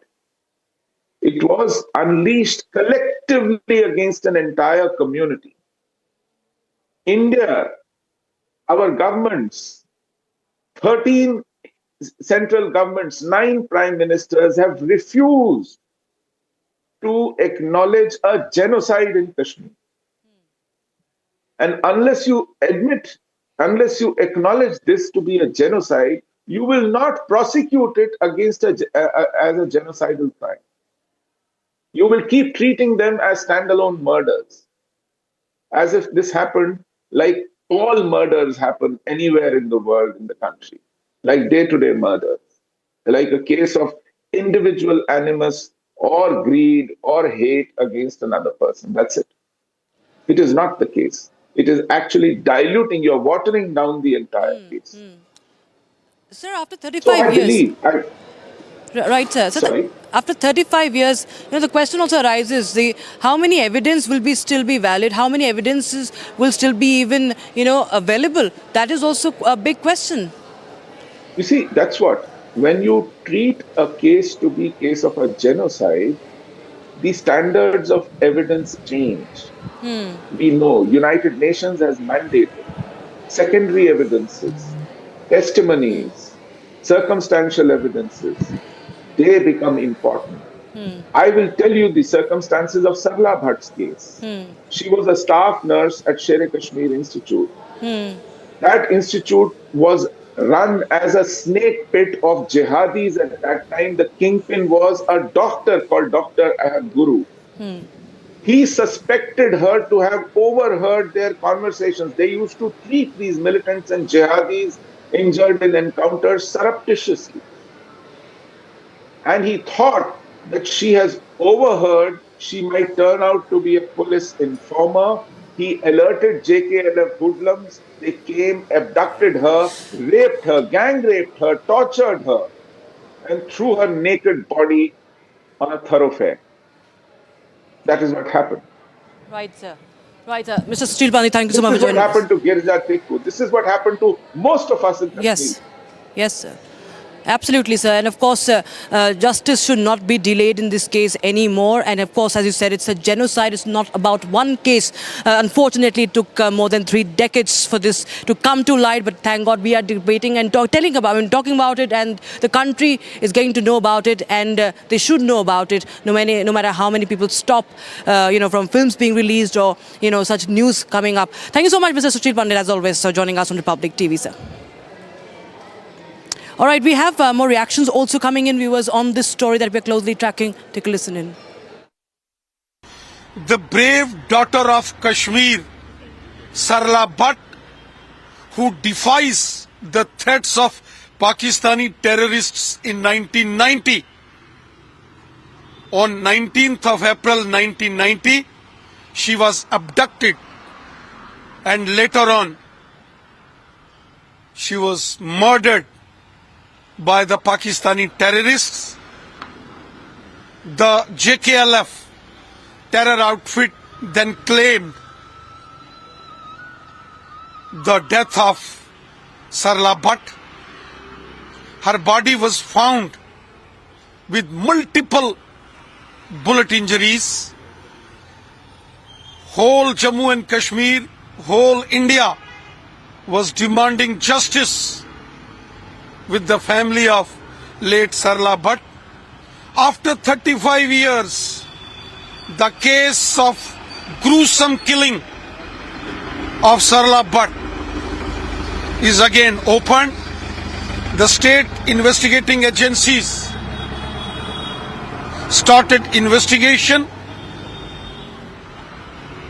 SIA raided multiple places in Kashmir, including the residence of Yasin Malik, who was then the JKLF chief, a terror outfit. All right, viewers, we have some breaking news coming in, and this is in connection with the controversy surrounding actor KK Menon, where allegedly there were allegations about his involvement in Congress's voter chori campaign. Now, actor KK Menon has denied his involvement in the Congress's voter chori campaign. BJP, meanwhile, has hit out at the Congress party, saying that Congress is a certified chore, and KK Menon has exposed the Congress party. Viewers, we have BJP reacting to this. Let's listen to what Shehzad Poonawala has to say. Vote चोरी का तो पता नहीं, परंतु Congress content चोर जरूर बन चुकी है और कंटेंट चोरी के ऊपर अब एक्टर केके मेनन ने कांग्रेस को आईना दिखाया है। देखिए ना, कांग्रेस पार्टी सर्टिफाइड जमीन चोर, कन्विक्टेड चारा चोर के साथ नेशनल हेराल्ड में लैंड चोर, और किस प्रकार से देश के संसाधन चोरी करने का काम कांग्रेस ने किया, ये तो हमने देखा है। पर अब एटम बॉम्ब के नाम पर जो सुतली बॉम्ब फोड़ा राहुल गांधी ने, कि वोट चोरी हो रही है इलेक्शन कमीशन के द्वारा।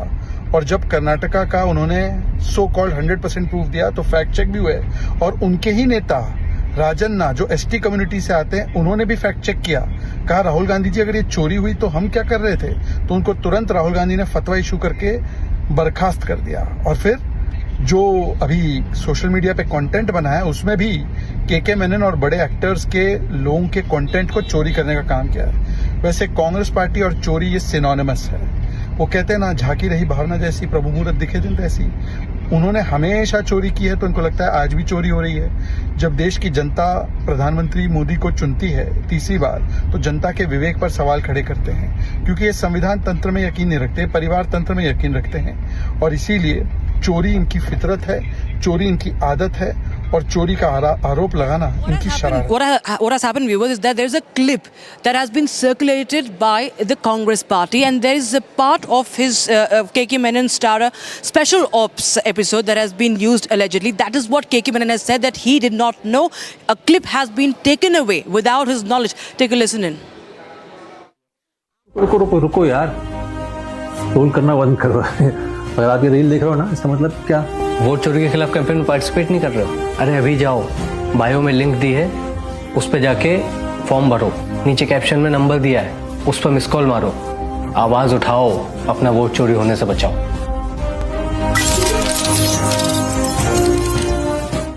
All right, so that was the clip, viewers, and this was posted by the handle of Congress party, and this has now become so-called campaign clipping of Congress that has been pushing the theory of vote chori, that it allegations that Rahul Gandhi has been making about votes, the manipulation of votes, vote theft row, and in the bid to further their campaign, this video was used by the Congress party. And the Congress now, of course, the Congress has not replied. We have the BJP. In fact, KK Menon himself has said that he has nothing to do with this. This was not him endorsing any party's campaign, but this was part of the special operations, special ops season 2 episode, or maybe a video or trailer, whatever it was. But it has nothing to do with the Congress party. And he says that please let it be noted that I have not acted in this ad. And we'll get you more details, viewers, on that. We'll get you more reactions. But meanwhile, we are interrupted by some more breaking news coming in. And this is Andhra Pradesh Chief Minister Chandrababu Naidu hitting back at the US President Donald Trump's dead economy remark. He has urged that India remains the fastest growing economy in the world and will become the third largest economy by 2028. So we have the Prime Minister, we have the Defense Minister, we have many other leaders now uniting and speaking, staring back at Donald Trump, the latest being one of the NDA members, NDA leaders, and Andhra Pradesh Chief Minister Chandrababu Naidu, who has said that India is it will be the third largest economy by 2028, and that it's the fastest growing economy in the world.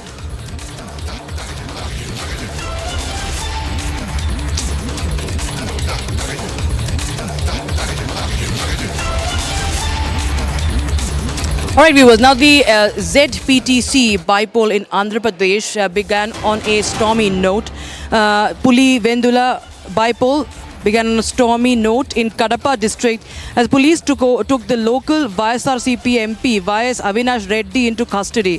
The police also placed a YSRCP and a TDP leader under house arrest. The MP condemned the police action, taking him into custody as atrocious.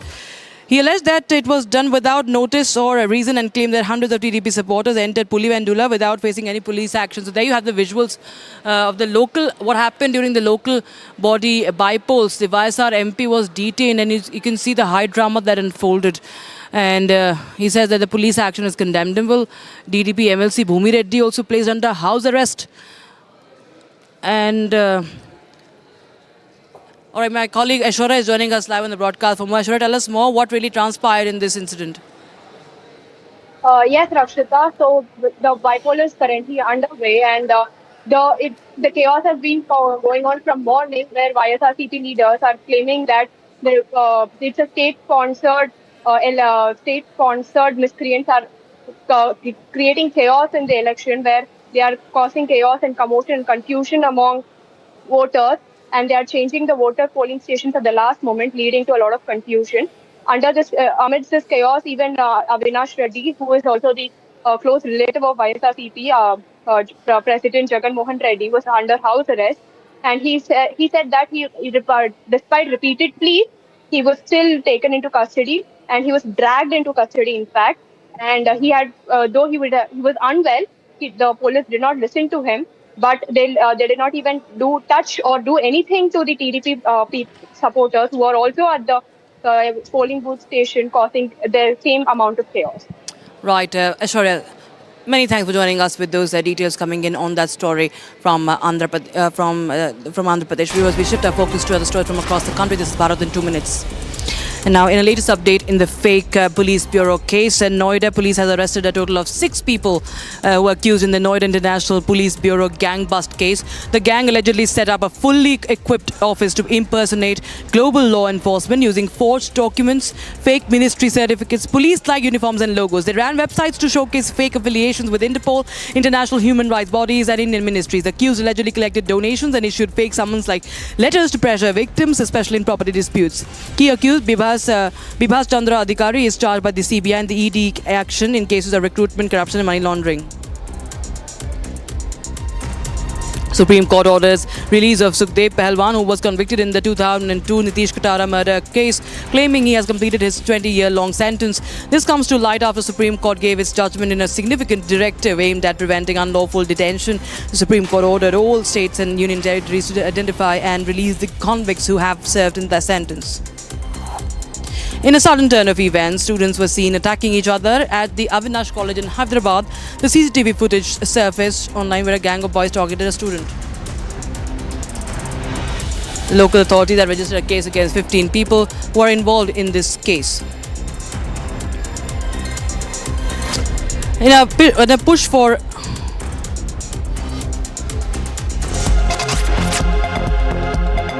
The campaign has kicked off once again ahead of the Independence Day celebrations.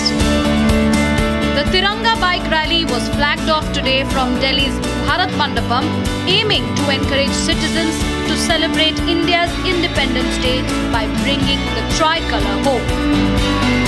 Union ministers and the Delhi Chief Minister Rekha Gupta flagged off the rally, which saw thousands of bikes carrying the tricolour and participating, chanting Bharat Mata Ki Jai. मैं बहुत धन्यवाद करती हूँ आदरणीय प्रधानमंत्री नरेंद्र मोदी जी का, जिन्होंने इस राष्ट्रीय उत्सव को हर घर का उत्सव बना दिया। और जिस तरीके से हजारों कार्यक्रम एक एक शहर में हो रहे हैं, जनता तिरंगा यात्रा निकाल रही है, अपनी देशभक्ति को प्रकट करने का एक माध्यम इन तिरंगा यात्राओं को बना रहा है। Earlier, Chief Minister Rekha Gupta also flagged off the Tiranga Cyclothon for girls, promoting women's empowerment and patriotism. The Har Ghar Tiranga initiative has become a people's movement with citizens from all walks of life participating in the celebrations. इस बार की तिरंगा यात्रा में जोश दुगना है, क्योंकि आदरणीय प्रधानमंत्री श्री नरेंद्र मोदी जी के कुशल नेतृत्व में ऑपरेशन सिंदूर और ऑपरेशन महादेव के जरिए जो हमारी आर्म्ड फोर्सेस ने आतंकवाद को, पाकिस्तान को और दुश्मन को जो मुंहतोड़ जवाब दिया है, उसके कारण मां भारती के युवा में जोश डबल है। हर घर तिरंगा अभियान जो चल रहा है, आज दिल्ली में हजारों मोटरसाइकिलें आपने देखी, लोग अपने हाथों में तिरंगा लेके घूम रहे हैं। तिरंगा हमारी आन बान और शान है, हमारी देश की अखंडता और एकता का प्रतीक है, और ये एक तिरंगा ऐसा है जो पूरे देश को एक सूत्र में बांधता है। There's been a violent weekend in several parts of the United States, viewers. Once again, we see that firing incidents have come to light. First, the deadly shooting in Texas, and then a Target store shooting as in Houston. And there is, of course, the search for the suspect, the gunman who was behind this shooting. Here's a report on that. In a shocking turn of events, Houston witnessed a violent shooting that left 3 people dead and 1 critically injured. A gunman opened fire in the car parking of the Target store in Texas, killing at least 3 people before stealing 2 vehicles in a chaotic escape. In this tragic incident, 2 individuals were declared dead at the scene and the 3rd victim died in the hospital during treatment, while another person is critically injured. The local authorities received a call about shots fired at the target location on Research Boulevard at 2:15 p.m., soon after which they rushed to the spot. Austin Police Chief Lisa Davis claimed that the accused who had fled the scene earlier after the shooting has been arrested by the police department. Investigations are underway as local authorities continue to track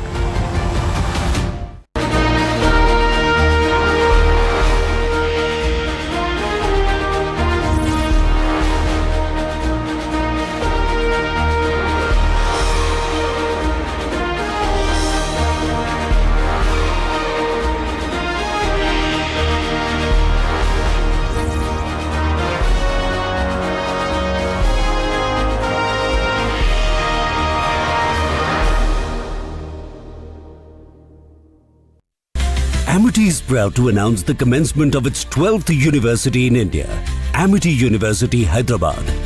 At the prime location of AeroCity Hyderabad Airport, has a strong focus on high-end research with brilliant students and distinguished faculty who share our mission to change the world together.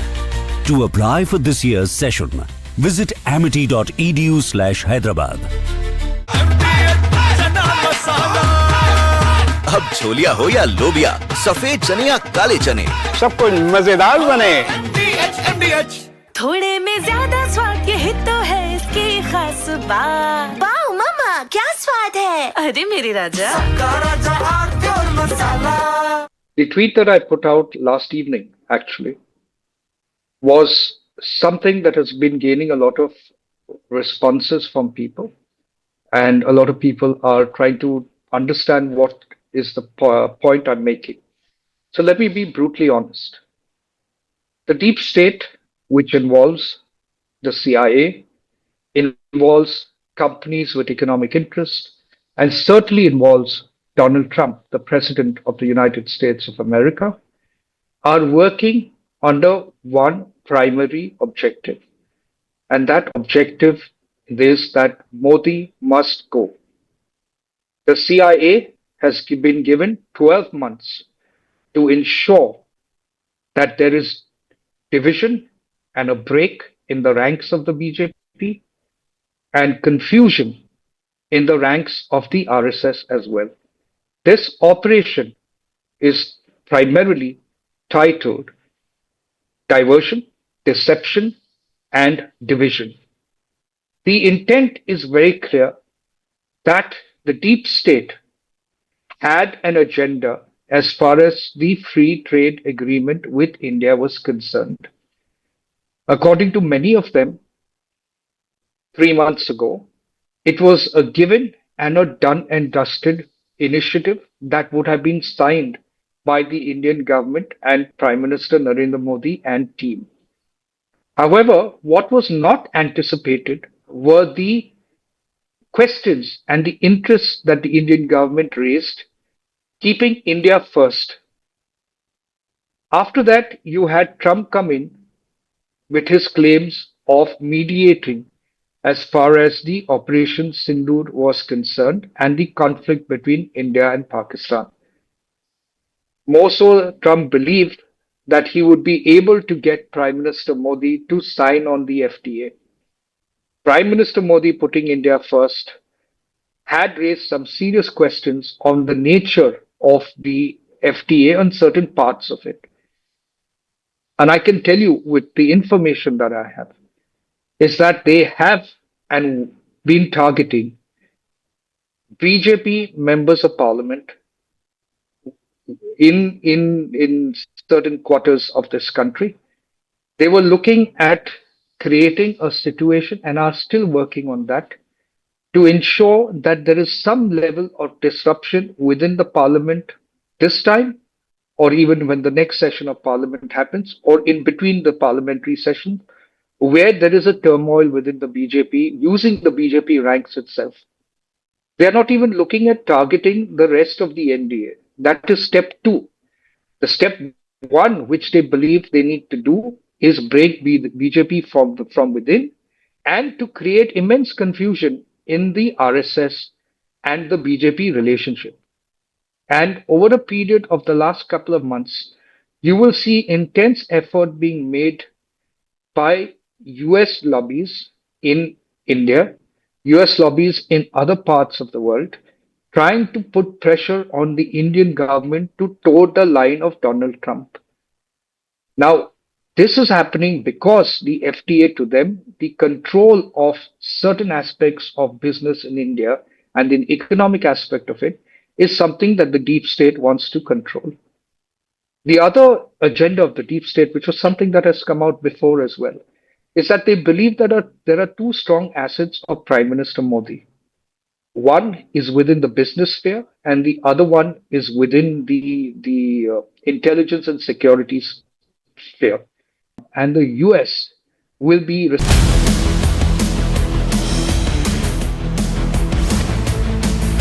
is Republic Jack Oliver's studio. Stay tuned for all the breaking news and updates. I am Tanisha Avasthi. Let's get started.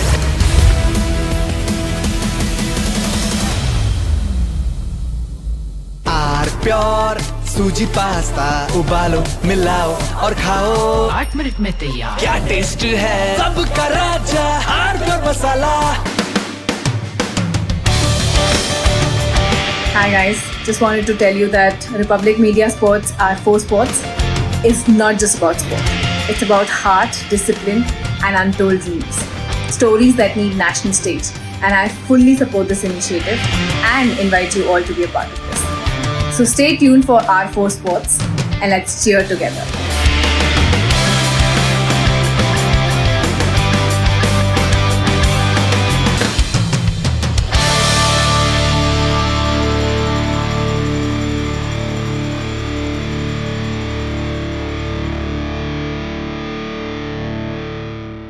MDH की हल्दी मिर्ची धनिया करे कमाल ये रंग दे ये खुशबू दे ये तीखा ये कम पड़े क्या निराला MDH मसाला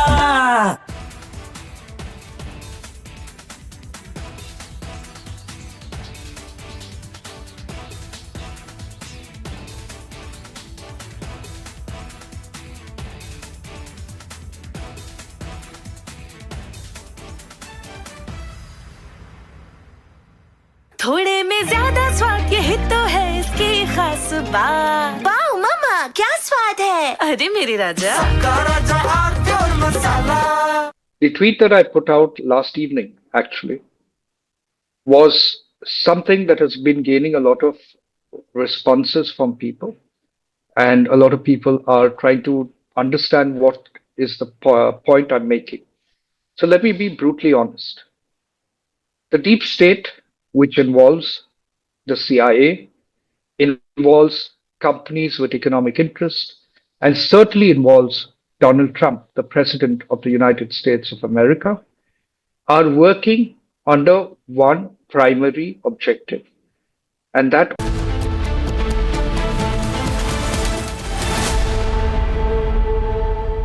दादी के हाथों का जादू और खुशबू से महकता घर, माँ की मुस्कुराहट और खाने की सुगंध। MDH गरम मसाला, क्योंकि हर रिश्ता है स्वाद से जुड़ा। केसरिया से मन जोगी हुआ रे दिल झूमे देखो मतवारा हुआ रे केसरिया से मन जोगी हुआ हर पल मनाओ केसरी त्योहार। विमल, बोलो जुबान केसरी। आर प्योर सूजी पास्ता उबालो मिलाओ और खाओ 8 मिनट में तैयार क्या टेस्ट है सबका राजा R pure masala The tweet that I put out last evening actually was something that has been gaining a lot of responses from people, and a lot of people are trying to understand what is the point I'm making. So let me be brutally honest. The deep state, which involves the CIA, involves companies with economic interest, and certainly involves Donald Trump, the President of the United States of America, are working under one primary objective. And that objective is that Modi must. From Asia's largest news headquarters, setting the agenda for Bharat.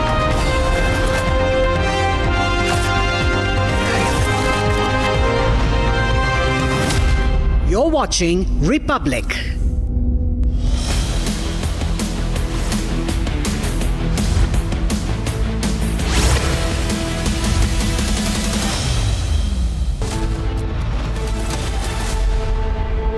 A very good afternoon, viewers. You're watching live and breaking news. Tamisha with you, and we begin with the breaking news coming in from the national capital.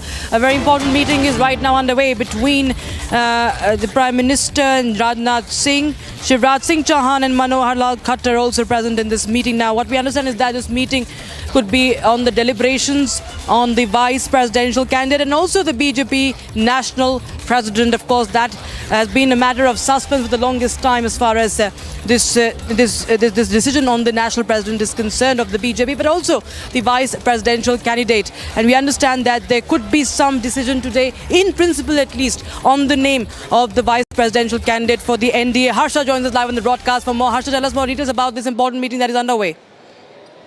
So, Rakshita, the meeting has just not concluded. It was a meeting which was called just after the cabinet concluded. It was a meeting which went on for 10-15 minutes in the chamber of Prime Minister Narendra Modi. This was attended by the cabinet ministers Manohar Lal Khattar, Rajnath Singh, JP Nadda, and also Shivraj Singh Chauhan and other ministers were in attendance in the meeting. And this was after cabinet meeting because we very well know that on September 9, there's the election of vice president. Until now, BJP is doing deliberation exactly who should be the candidate for the vice president post. And that is the reason why these deliberations are now underway in the parliament, because it's very important because the last day of nomination is also coming nearby, and therefore BJP wants to be sure. And already in the NDA parliamentary party meeting, the entire NDA has passed a resolution and given this and also asked Prime Minister Narendra Modi and JP Nadda to announce the candidate of the vice president and who is going to be the president, and deliberations are going on regarding it. Not only this, that BJP national president elections are also is also supposed to happen already. The exercise to elect the state presidents has already completed. Only few states are left like UP, Gujarat, Karnataka and Delhi states are left for the new state presidents. Only after that, the new BJP national president will be announced. That also happens through the proper setup and protocol and the voting which happens internally in the organization of BJP. And after that only the BJP national president is elected. Yes, Harsha, please stay with me. I'm also being joined by Aishwarya Kapoor on the phone line. Aishwarya, who are the front runners? We learned that there is a key meeting that is underway. This is in regard with the BJP president election and the vice president elections as well. Well, we need to keep in mind that this is a very, very sensitive topic as far as the BJP is concerned. If sources are to be believed, RSS, the BJP's political ideologue, is completely at loggerheads with the BJP on this. And that has been a very basic point of dissent, because of which BJP has delayed the process of selecting the new BJP national president. But now, after the former vice president's resignation, the new position of the vice president is also opening up. So BJP trying to use this as a silver lining and sort the politics within the BJP, this meeting, where you have the Prime Minister, you have the Defense Minister, you have Home Minister, plus you have two very, very significant names which were running. One is Manohar Lal Khattar and the other is Shivraj Singh Chauhan. This in itself shows that the Prime Minister is having a one-on-one, face-to-face conversation with those names which are going around, whether it's for the position of the vice president or for the BJP national president. BJP is trying to put its own house in order, keeping in mind that 21st is the day where the notification is already out that the name of the new vice president will be out.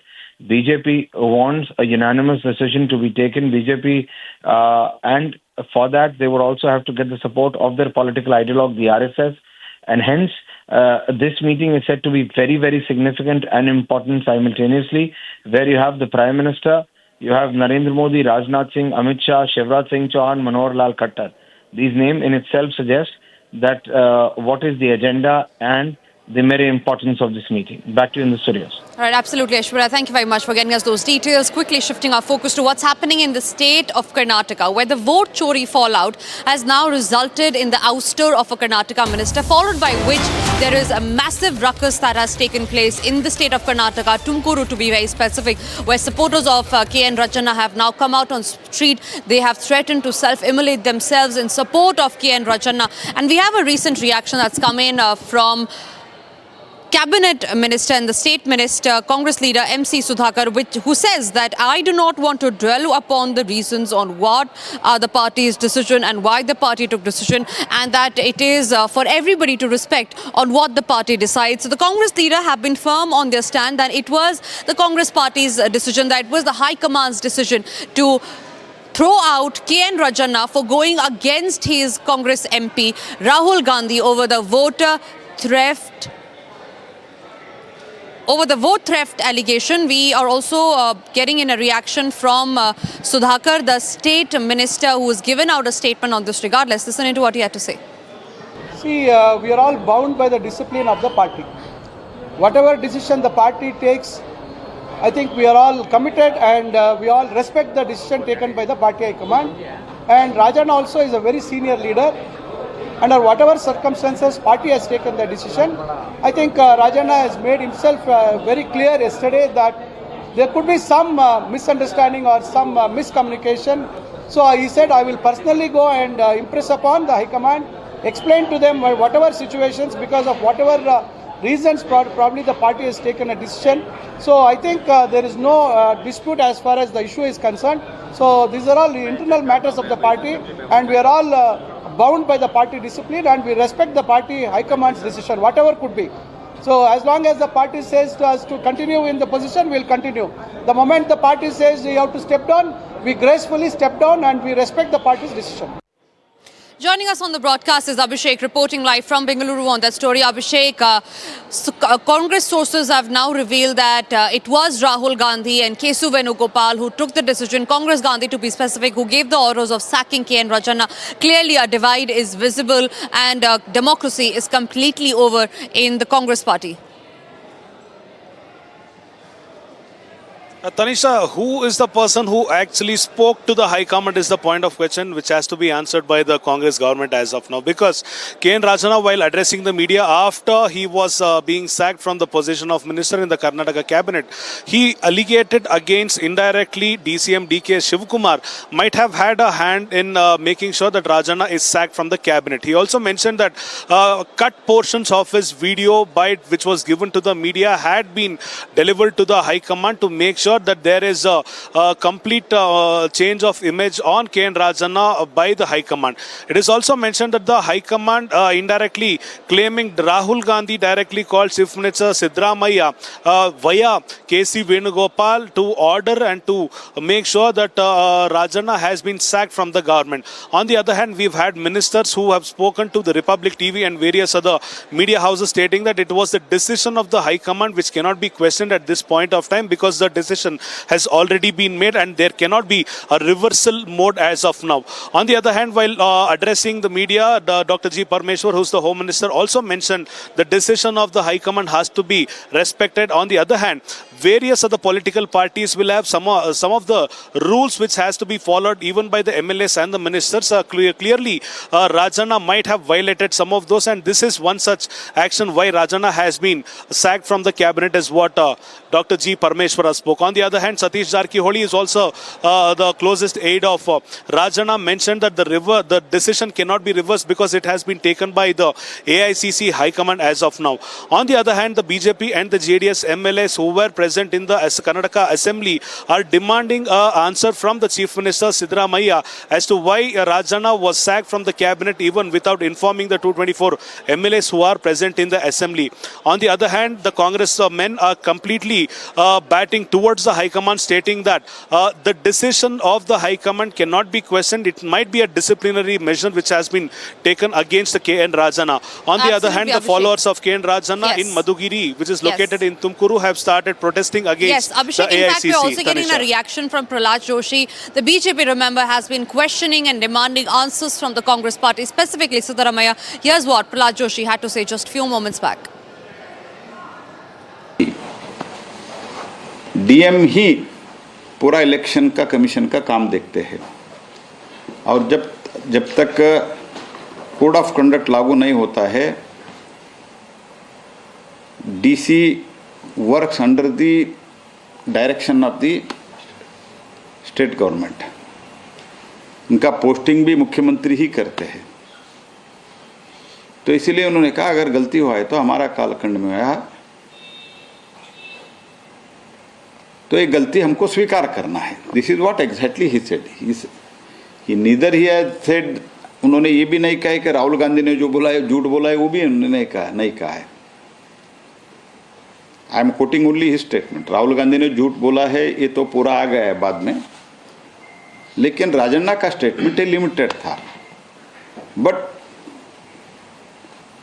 समझाने के लिए उन्होंने जो कहा हमको भी आत्मविमर्शा करना है, ये बोलने से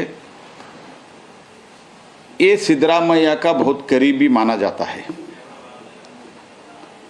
तो सिद्धरामैया ने उनको बताया कि आपको रेसिग्नेशन देना पड़ेगा।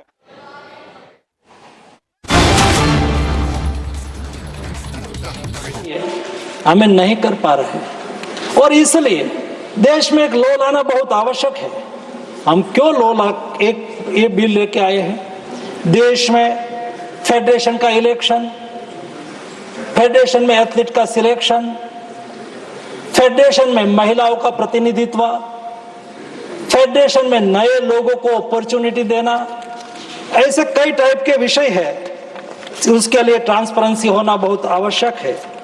आज मैं देखता हूं देश में 350 से अधिक कोर्ट केस है। फेडरेशन में इलेक्शन हुआ, कोर्ट में चला गया, कोर्ट ने उसमें एडमिनिस्ट्रेटर रख दिया और जब फेडरेशन में डिस्प्यूट होता है तब एथलीट का भविष्य अनिश्चित हो जाता है, उसके पर बुरा प्रभाव होता है। ऐसे 350 से अधिक कैसे इलेक्शन होना है? इलेक्शन स्टेज पर, रिजल्ट स्टेज पर, इलेक्शन के प्रारंभिक स्टेज पर बार बार कोर्ट मैटर हो जाती है। मैं देखता हूं वर्तमान समय में पिछले 1 साल से मैं भारत सरकार के स्पोर्ट्स मिनिस्टर के रूप में देख रहा हूं लीगल पैरालिसिस की स्थिति है। देश में बॉडी में कितना मेंबर होंगे? कई फेडरेशन में कई ज्यादा मेंबर हो जाता है, कई फेडरेशन में कम मेंबर होता है और एथलीट 50% हमारी महिला है। ये महिला को प्रतिनिधित्व मिलना बहुत आवश्यक है और कई महिला खेलती है, उसका कोई प्रश्न होता है, उसका कोई इश्यू होता है, उसको एड्रेस करने के लिए एथलीट कमीशन में महिलाओं का प्रतिनिधित्व होना बहुत आवश्यक है। ऐसी कई टाइप की सिचुएशंस आज हमारे सामने है जो हमें स्पोर्ट्स सेक्टर में आगे बढ़ाने में बाधा आ रही है। प्रधानमंत्री जी ने कहा कि हमें आने वाले 10 साल में देश को स्पोर्ट्स सेक्टर में दुनिया में 1 से 10 क्रम में लाना है। हमें जब देश आजादी का शताब्दी वर्ष मनाता हो, यानी कि देश आजादी का 100 वर्ष मनाए, हमें विकसित भारत बनना है। विकसित भारत केवल इंफ्रास्ट्रक्चर डेवलपमेंट को मोदी जी ने नहीं कहा है। मोदी जी ने कहा है कि देश सर्वांगीण क्षेत्र में उन्नति करे। स्पोर्ट्स सेक्टर में भी हम दुनिया में 1 से 5 नंबर के मेडल टैली में आना चाहते हैं। उसके लिए स्पोर्ट्स सेक्टर में गुड गवर्नेंस ये बहुत आवश्यक है। और आज दुनिया में मोदी जी ने कहा है कि हर स्थिति में हमें वर्ल्ड क्लास बनना है। हमें दुनिया में जो रूल्स रेगुलेशन है, दुनिया में जिस टाइप का गवर्नेंस है, ऐसा गवर्नेंस हमारे देश में भी होना चाहिए। आज दुनिया में 20 देशों में स्पोर्ट्स लॉ है, हमारे देश में नहीं था। मैं संसद से माननीय सदस्यगण को रिक्वेस्ट करूंगा, लोकसभा ने पारित करा है, जब राज्यसभा बिल को पारित कर देंगे तो हम 21वें कंट्री बनेंगे जिसमें स्पोर्ट्स लॉ हो और लॉ के मुताबिक हमारे देश में गुड गवर्नेंस चलता हो। माननीय अध्यक्ष महोदय, उसके लिए बात होती रही जैसे मैंने बताया, लेकिन इच्छा शक्ति का अभाव से हम उसको बिल में, लॉ में कन्वर्ट नहीं करें। पहले सबसे पहले 1975 में ये देश में स्पोर्ट्स के लिए एक गाइडलाइन बनाई और एक गाइडलाइन के मुताबिक स्पोर्ट्स गवर्नेंस होता था। 1985 में पहली बार, 1985 में यानी कि आज से 30 साल पहले एक प्रयास हुआ, एक स्पोर्ट्स बिल का ड्राफ्ट बना, बट आगे नहीं बढ़ पाएगा। 2011 में एक स्पोर्ट्स कोड बनाया गया, वो भी कोर्ट में चैलेंज हो गए, उसके पर कोई नतीजा नहीं। All right, so that was Mansukh Mandavia who was speaking in Rajya Sabha over tabling of the sports bill. We learn that while he was delivering his address, there was a walkout from the opposition over various issues, and ruckus were witnessed. And with that, we move forward to our other stories that we are getting you. This is the breaking news on the stray dog menace that's there in the National Capital Region after Supreme Court's big order. We now learn that Delhi police has registered an FIR against the animal rights activists for holding protest near the India Gate. Delhi police has registered an FIR at the Tilak Marg police station. The FIR has been registered against dog activists. Dog activists had reached India Gate yesterday evening to protest against the Supreme Court's verdict. We now learn that the Delhi police has registered an FIR against them.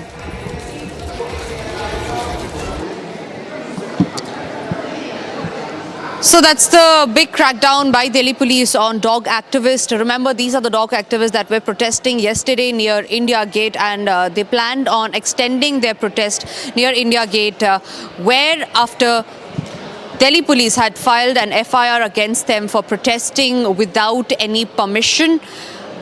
The protest was regarding the Supreme Court's order over stray dog menace, where the Supreme Court had ordered that all the stray dogs must be removed within 8 weeks, a very stern action and the biggest remark the Supreme Court has so far observed on the stray dog menace in the Delhi NCR region. For the same, the protesters were protesting near India Gate and FIR has been filed against them. Akhil, my colleague, is joining us live on the broadcast. Akhil, get us more details on the FIR that has been filed against these dog activists. Well, that's right. In this case, what we have seen, there are some animal activists have gathered last evening after the Supreme Court ordered at India Gate to raise their voice, to raise their demand against the curve which the Supreme Court has set. In this case, what we have seen, the Delhi police team has lodged an FIR in connection with the case at Tilak Marg police station.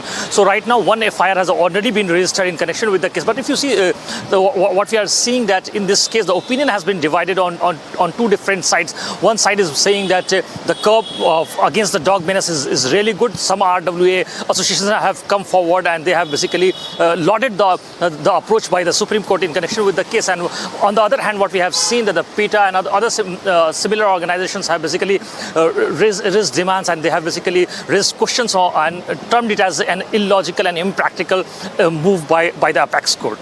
Right, Akhil, thank you very much for getting us those details. Shifting our focus to some other breaking news that's coming in, and this is in regard with the vote theft fallout. Congress seems to be in another huge controversy, and this is after KK Menon has refuted to Congress's claims that he supported their campaign of the vote theft that Congress had initiated nationwide. Now, after KK Menon denied his involvement in Congress's latest vote chori campaign, the BJP has hit out at the Congress party, saying that Congress is a certified chore and that KK Menon has now exposed the Congress party. We're getting in our latest reaction from the BJP spokesperson Shehzad Poonawala. Let's listen to what he had to say.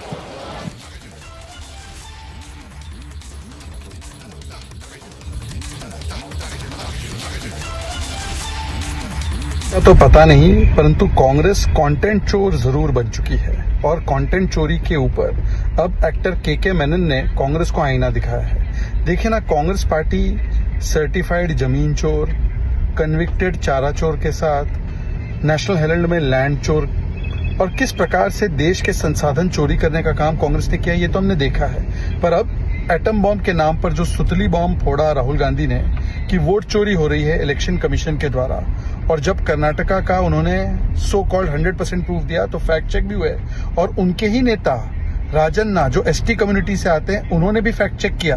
कहा, राहुल गांधी जी, अगर ये चोरी हुई तो हम क्या कर रहे थे? तो उनको तुरंत राहुल गांधी ने फतवा इशू करके बर्खास्त कर दिया। और फिर जो अभी सोशल मीडिया पे कंटेंट बना है, उसमें भी केके मेनन और बड़े एक्टर्स के लोगों के कंटेंट को चोरी करने का काम किया है। वैसे कांग्रेस पार्टी और चोरी ये सिनोनिमस है। वो कहते हैं ना, झांकी रही भावना जैसी, प्रभु मुहूर्त दिखे दिन तैसी। उन्होंने हमेशा चोरी की है, तो उनको लगता है आज भी चोरी हो रही है। जब देश की जनता प्रधानमंत्री मोदी को चुनती है तीसरी बार, तो जनता के विवेक पर सवाल खड़े करते हैं, क्योंकि ये संविधान तंत्र में यकीन नहीं रखते, परिवार तंत्र में यकीन रखते हैं, और इसीलिए चोरी इनकी फितरत है, चोरी इनकी आदत है, और चोरी का आरोप लगाना इनकी शरारत है। coming in. This is in regard with Supreme Court's fresh directive over the street dog menace. We now learn that the Supreme Court has directed the mandatory covered disposal of leftover food after a noticeable rise in stray dogs roaming at the corridors and even entering lifts within the court complex. Observing that such incidents have increased significantly in and around the premises, the court administration has now issued an immediate directive aimed at addressing the problem. Under the new order, all leftover food must be discarded only in proper covered dustbins, with a strict ban on dumping food in open areas or uncovered containers. The measure is intended, ladies and gentlemen, to prevent animals from being drawn to the premises in search of food, thereby reducing the risk of dog bites and ensuring better hygiene standards across the complex. This decision by the Supreme Court comes a day after it ordered the removal of all stray dogs from Delhi NCR streets and their relocation to shelters, making it clear that once housed, the animals will not be released back into public spaces. Describing the rise in stray dog bites as extremely grim, a bench of Justices J.B. Paradiwala and R. Mahadevan had issued a series of directions yesterday and warned that any individual or organization obstructing the process could face strict action, including contempt proceedings. If any individual or any organization comes in the way of such force picking up stray dogs and rounding them up, and if it is reported to us, we shall proceed to take strict action against any resistance, is what the bench had said yesterday. Remember, this key Supreme Court update, the fresh directive, comes at a time when Supreme Court had already issued the biggest order on street dog menace, and today they have said that disposal of the food that is given to the street dogs must be disposed of in a covered container, and this after the big directive that the Supreme Court had ordered on the street dog menace. And remember, all of these directives are being issued by the Supreme Court to control the stray dog menace that's there in the National Capital Region. The Supreme Court had observed yesterday that anybody who tries to defy the Supreme Court order will have to face contempt proceedings in this regard.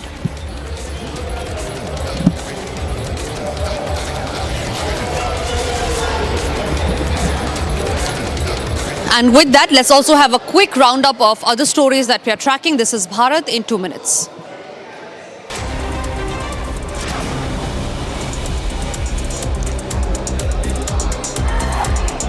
As India will celebrate its 79th Independence Day this year, the spirit of every citizen remains high. Tiranga rallies and marches have been organized by states across India. The BSF in Srinagar is hosting a Tiranga rally from Bandipora to Srinagar. Delhi Chief Minister Rekha Gupta and Ashish Shrood also flagged off Tiranga cyclothon for girls from Vidhan Sabha to Rajghat in the national capital today. As rainfall plagues multiple states in India, flood-like situation has arisen in Lower Assam due to an increase in the water level of the Janali River, which flows south along the border between Assam and West Bengal. Residents around the area can be seen in knee-deep waters. Goa Chief Minister Pramod Sawant and Assam Chief Minister Himanta Biswa Sarma attended the passing out parade of 700 recruits of the Goa Police. The recruits will be passing out as the 1st, 3rd and 2nd India Reserve Battalions at Lachit Barphukan Police Academy at Deragaon in Assam.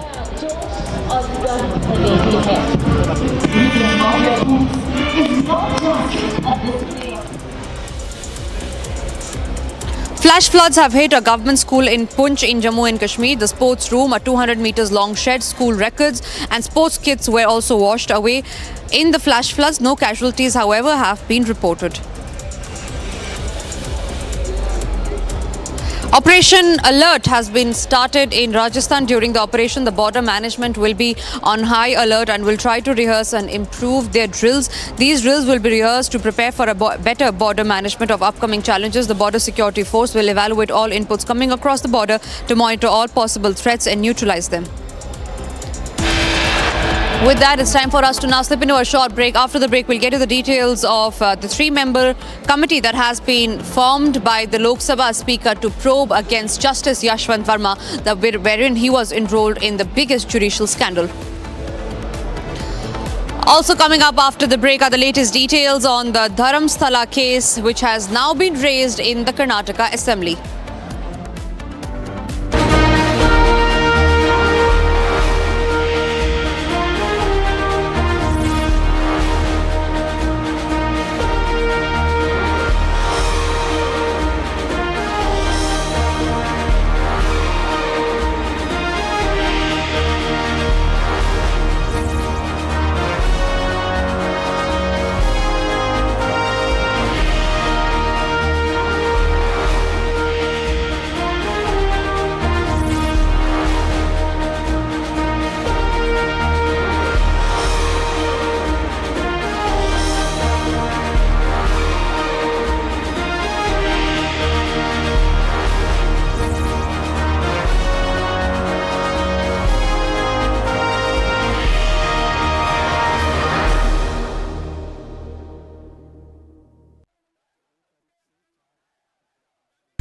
Amity is proud to announce the commencement of its 12th university in India, Amity University, Hyderabad. At the prime location of AeroCity Hyderabad Airport, has a strong focus on high-end research with brilliant students and distinguished faculty who share our mission to change the world together. To apply for this year's session, visit amity.edu/Hyderabad.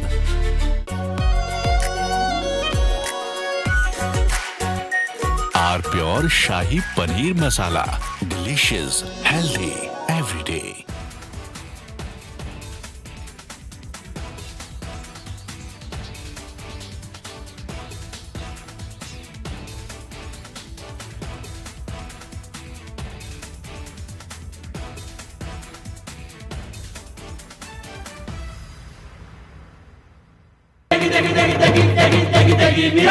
MDH की देगी मीरज, देगी मिर्च का तड़का, अंग अंग फड़का. MDH की देगी Miraj. The tweet that I put out last evening, actually, was something that has been gaining a lot of responses from people. And a lot of people are trying to understand what is the point I'm making. So let me be brutally honest. The deep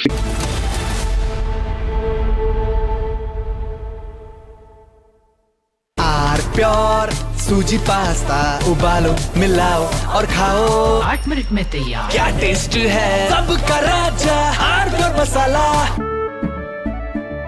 केसरिया से मन जोगी हुआ रे, दिल झूमे देखो मतवारा हुआ रे.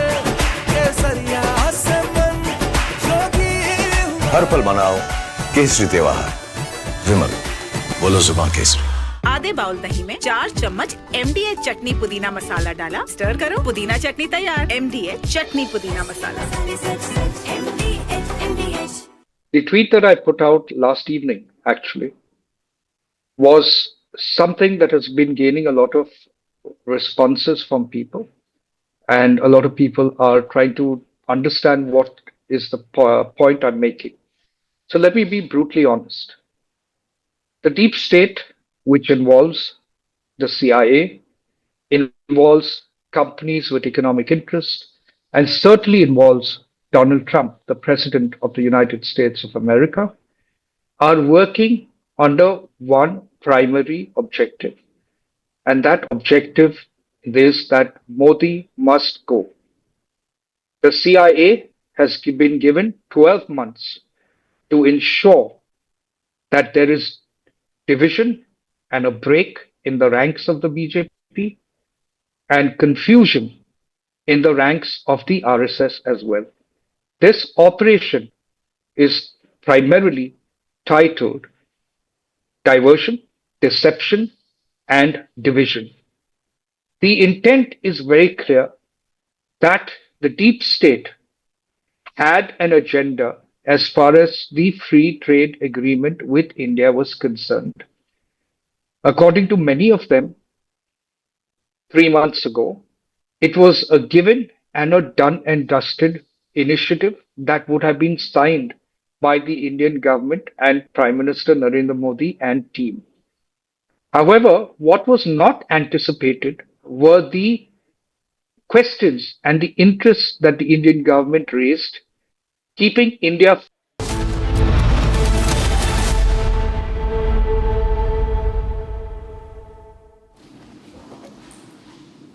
A very warm welcome, viewers. You're watching Live and Breaking, and I am Rakshita Mishra with you. We will be getting you all the latest updates that are coming in from the national capital as a high-level meeting with the Prime Minister and many other top leaders of the BJP are right now in a huddle. We'll get you every detail on that and much more. First, the headlines.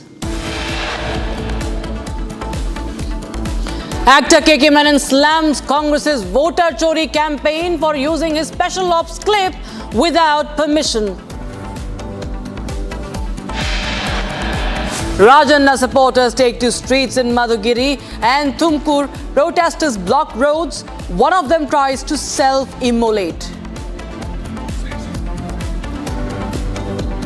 Ruckus in Uttar Pradesh Assembly over Fatehpur Tumb dispute. Samajwadi Party demands action. Yogi government says law will take its own course.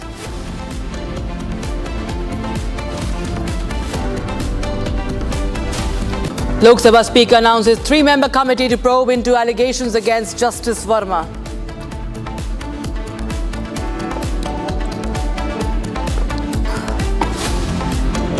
BJP raises issue of Dharmasthala in Karnataka Assembly as SIT heads to spot number 13 for GPR survey. Day after Supreme Court order on stray dogs, Rahul Gandhi questions SC order, calls blanket removal cruel.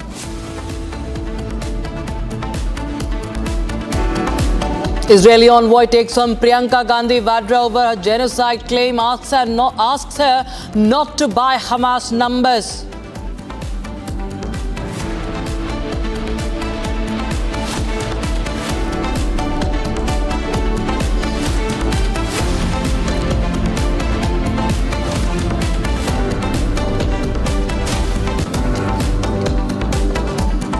All right, viewers, we start with the news coming in from Dharmasthala in Karnataka. The SIT chief has now moved towards the spot number 13, and SIT is preparing for a GPR survey now at that spot. Dharmasthala mass burial probe with that is only deepening, viewers, as they are moving from different sites. So this is the site number 13 or spot number 13, and there has been a ruckus in Karnataka Assembly as well on this matter. And viewers, there has been multiple revelations, whatever been made, at least in investigations. We'll get you, in fact, live visuals coming in from the spot on your screens. In fact, the left side of your screen showing you the live visuals. And we have Abhishek joining us live on the broadcast, and he's getting us live inputs from the spot. Abhishek, ground penetrating radar, that is a GPR machine, is being used to now, in fact, excavate. Tell us more. What is the significance? Why is this spot number 13 or site number 13 important? Rakshita, one major development is that the chief of special investigation team, Pranav Mohanty, had reached the office by morning. He had a conversation with the AC Stella Varghese, and also they have decided, as per their decision, they have already used the drone-mounted ground-penetrating radar to survey the area or point number 13, which is located just beside the Netravati riverbank, where the whistleblower had claimed to have buried over more than 20 to 30 bodies. At this point of time, the latest information is that no skeletal remain has been found by the ground penetrating radar, and this is the reason as to why the SIT has decided to excavate the place using a JCB at this hour. Coming back to the development that happened in the Assembly Hall of Vidhana Sabha located in Bengaluru, BJP and Congress were in deep conversation with respect to what is happening in Dharmasthala for over the last 3 weeks. BJP's MLA Suresh Kumar and various other Sunil Kumar demanded that the government give an interim report about what is happening in Dharmasthala and what is the progress card of the investigation that has been carried out by Special Investigation Team until now. On the other hand, while addressing the questions of BJP MLAs, Dr. G. Parmeshwar, who is the Home Minister, has very clearly mentioned that since the investigation is in progress, no interim report will be submitted to the MLAs or in the floor. However, after the completion of the investigation, a complete detailed report will be kept in front of the House so that anyone can go through the facts laid down by the Special Investigation Team. And also, Dinesh Gundu Rao, who is the Minister of the State, also previously, while talking to the media, had mentioned that the Special Investigation Team had been formed because of the pressure from the left-wing people. On the other hand, this was raised as a question by Suresh Kumar, who was the former Minister of Law, who belongs to the BJP. When Suresh Kumar questioned Dinesh Gundu Rao's statement, Dinesh Gundu Rao once again stated in the Assembly that the Special Investigation Team has been constituted by the government to make sure that the truth is unearthed. At this point of time, the BJP also questioned the entire entire Congress government to unmask the person, to make to make the face of the unknown person or the whistleblower public, to make sure that the MLAs would get to know who that person is. This point of time, Speaker UT Kadir intervened and mentioned that there will be a special time allotted in the Assembly tomorrow to have a detailed conversation about what is happening in Dharmasthala for over the last 3 weeks. So getting back to the point, number 13, it was mentioned by the whistleblower in his complaint and in front of the magistrate that out of the hundreds of bodies which have been buried in various other sites of Dharmasthala and Netravati, point number 13 is said to have been buried over at least 20 to 30 bodies as per his memory, is what he had claimed previously. However, despite using a drone mounted ground penetrating radar, since there was no skeletal remain found, the special investigation team is supposed to reach there along with the chief of the special investigation team. There is another update to this case as well. IPS Anuchet, who is also part of this team, has already visited Vidhan Sauda to give us major data with respect to, or probably the report card as of what has happened over till now to the government, to the Home Minister, after which the Home Minister, Dr. G. Parmeshwara, visited CM Siddaramaiah to discuss on the Dharmasthala case. And now, after a break of lunch, the session has already begun, and we will have to see if this topic comes into the Assembly once again. Rakshita. Right. That is what, I mean, there was Ruckus also, and as he pointed out, the exchange that happened. What the BJP is alleging that there has been constant digging and nothing really has been found. But is it so? If you could just, for the benefit of our viewers, Abhishek, pointify what really has been, at least whatever has been gathered till now. If we go back to a small flashback, Rakshita, the whistleblower just made an appearance out of thin air in front of the magistrate along with his advocates, having a skull in his hand, stating that this skull has been retrieved from one of the places of Dharmasthala where he had buried hundreds of bodies belonging to women aged between 12 and 80 for the last couple of years. He also claims that he was a sanitation worker in Dharmasthala from 1995 to 2014, and he was forced to bury the bodies of these illegally murdered, raped, physically assaulted women in between 98 and 2014. He also mentions that he doesn't even have a normal count or an actual count of how many bodies he has buried until now. He also mentions that an influential family of Dharmasthala threatened him that they would cut him into pieces if he doesn't go by their orders. He also made sure that the skull had been produced in front of the Beltangdi police station, which was handed over to the Dharmasthala police station on the said date and after the magistrate's order.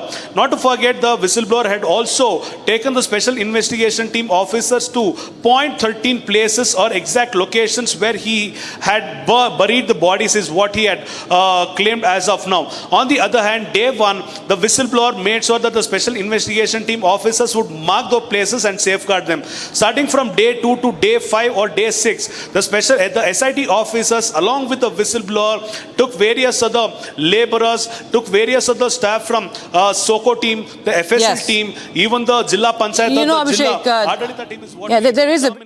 Just hold on. Just like to just interrupt you there. There is this NHRC, the National Human Rights Commission, that is now monitoring the operation at the site, we're told. NHRC's involvement indicating the excavation at the 13th point in Dharmasthala following the unsuccessful GPR search is being closely observed to ensure compliance. So the NHRC also, Abhishek, has been now, becoming a part, so to speak, is monitoring this operation at least at the site. Abhishek. With respect to why National Human Rights Commission entered this issue is, if at all we have to see that the whistleblower is taken care of properly by the special investigation team, and NHRC has entered into the situation to monitor the condition which is present in front of point number 13. Are the SOCO officers doing their job properly? Is the FSL team collecting the data or the evidence in a scientific manner? Is the special investigation team officers following the protocol? Is the whistleblower being given proper protection, or is this cover being unearthed or shown to the people? Are the procedures being followed? Is independent investigation going on? There are various other factors as to why NHRC is present at point number 13 as of now. Not to forget, Rakshita, the ground penetrating radar came in after the advocate for Sujata Bhatt wrote a letter or a press release which was released on social media demanding a ground penetrating radar be used, because the whistleblower had claimed that these incidents had happened over a minimum of 11 years and a maximum of 27 years. There have been multiple landslides. The skeletal remains of these bodies might have gushed out of the forest, or also there might be sand or mud which have been accumulated over the already existing land. And at this point of time, probably using the manual labor to dig or excavate various other points might be unscientific. And this is the reason as to why the advocate demanded the government and the SIT to introduce the ground penetrating radar, so that the skeletal remains, if at all under the ground, can be easily identified and pointed out by the GPR. Right. At this point of time, since point number 13 is located just beside Netravati river, the drone mounted GPR was used. However, nothing was found, and the JCB has been doing its work as of now in the presence of NHRC. Rakshita. Right. Thank you so much for joining us, Abhishek, with those details. We have some breaking news coming in from the Supreme Court, viewers. The hearing is underway in Supreme Court over the Bihar SIR issue, the voter survey. And Supreme Court has now backed the Election Commission in Aadhaar as proof, Rao. So it has said that Aadhaar cannot be the ultimate proof. Just to put it in a simpler way, Supreme Court says that Aadhaar cannot be as the proof of verification of citizenship. Meanwhile, the Election Commission of India has also alleged that the court is being misled. Hearing is still underway. My colleague Aditya, I'm told, is joining us. Aditya is joining us on the broadcast from outside, from the Supreme Court. Aditya, just 2 weeks ago, I think there was the Supreme Court saying that it was pushing the Election Commission to accept the Aadhaar. But this time, in this hearing, what we understand is that it agrees with the Election Commission that Aadhaar cannot be the conclusive proof. In today's matter, the Supreme Court did observe that the Aadhaar and the Epic card cannot be construed as a conclusive proof. And so did the Abhishek Manu Singhvi in his argument. He observed that, and he stated before the bench that the Aadhaar should not be construed as a document of proof. Seems to be a problem in that connection. We'll try and reconnect with Aditya there. But because the hearing is underway in a Supreme Court over Bihar SIR, that is the survey. And I'll just summarize it for you, that the voter ID card, as Aadhaar cards, that is not a proof of citizenship, says the Supreme Court. The Bihar Special Intensive Revision case, Aadhaar card and electoral photo identity cards, EPIC, are not proof of citizenship. This is a bench of Justices Suryakant and Joymala Bagchi hearing the case saying. And this is, of course, a big, update that's coming in. Supreme Court has backed Election Commission of India's declining of Aadhaar as proof of citizenship. All right, we'll shift our focus, viewers, now. Just a day after Pakistan Army Chief General Asim Munir's fresh nuclear threat was issued against India, former Pakistan Foreign Minister Bilawal Bhutto Zardari has issued another round of war threats against India. Now, he says that New Delhi, if New Delhi proceeds with changes to the Indus Water Treaty, we will take back all the rivers, courtesy wars.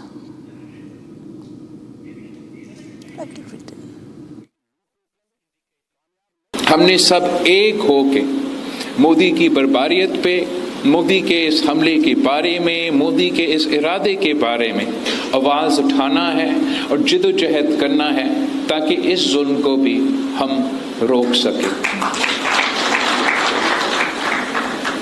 मैं जानता हूं कि आप में इतना ताकत है, इस मुल्क के अवाम में इतना ताकत है कि जंग की सूरत हो तो जंग में भी हम इनका मुकाबला कर सकते हैं और जो आपके 6 के 6 दरिया है वो वापस हासिल भी कर सकते हैं। और अगर ये हमें मजबूर करते हैं। पाकिस्तान ने ये जंग नहीं छेड़ा था। हम हमेशा अमन के बारे में बात करते हैं। जहां दुनिया भर में पाकिस्तान के सफीर पहुंचे, नुमाइंदे पहुंचे, हमने अमन की बात की, भारत ने जंग की बात की। लेकिन अगर जंग छेड़ा गया है तो हम शाह अब्दुल लतीफ बिठाए की धरती से मोदी सरकार को बताना चाहेंगे कि हम पीछे नहीं हटते, हम झुकते ही नहीं हैं। और अगर आप सिंधु की तरफ इस किस्म की हमला के बारे में सोचेंगे तो फिर पाकिस्तान के हर सूबे के अवाम आपका मुकाबला करने के लिए तैयार है और ये ऐसे जंग है जो आप ज़रूर हारेंगे।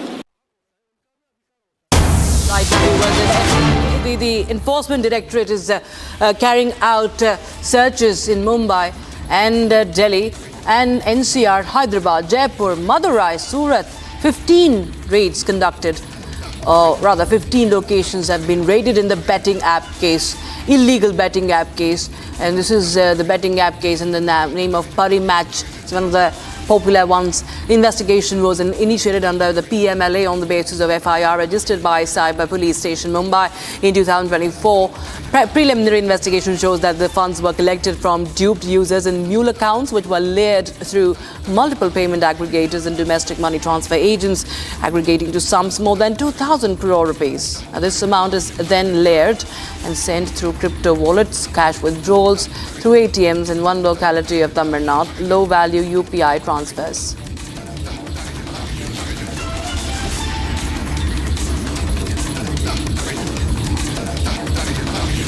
Right, we're getting you more updates now. In a major push for justice after 35 years, the State Investigation Agency has carried out raids at 8 locations across Srinagar in connection with the 1990 killing of Kashmiri Pandit nurse Sarla Bhatt.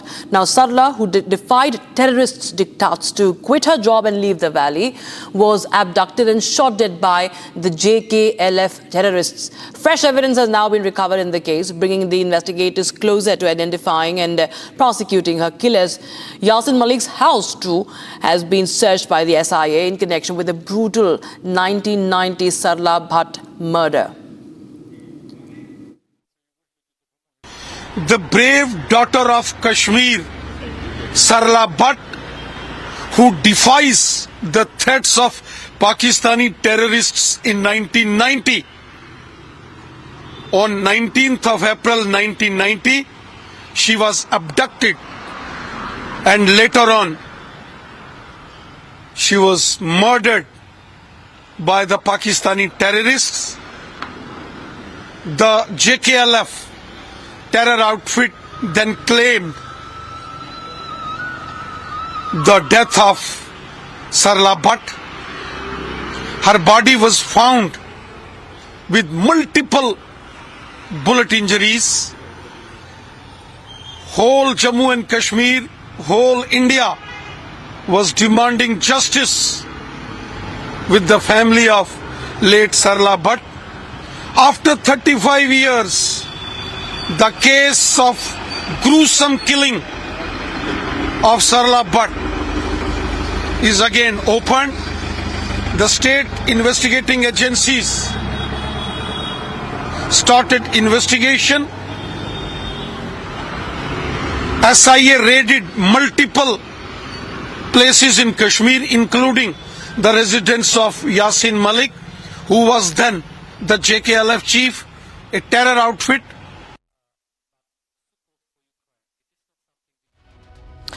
And a quick look at more news coming in from across the country. This is Bharat in 2 minutes. As India will celebrate its 79th Independence Day this year, the spirit of every citizen remains high. Tiranga rallies and marches have been organized by states across India. BSF in Srinagar is hosting a Tiranga cycle rally from Bandipora to Srinagar. Delhi Chief Minister Rekha Gupta and Ashish Sood flagged off the Tiranga cyclothon for girls from Vidhan Sabha to Rajghat. As rainfall plagues multiple states in India, flood-like situation has arisen in lower Assam due to an increase in the water level of Danali River, which flows south along the border between Assam and West Bengal. Residents around the area can be seen in knee-deep waters.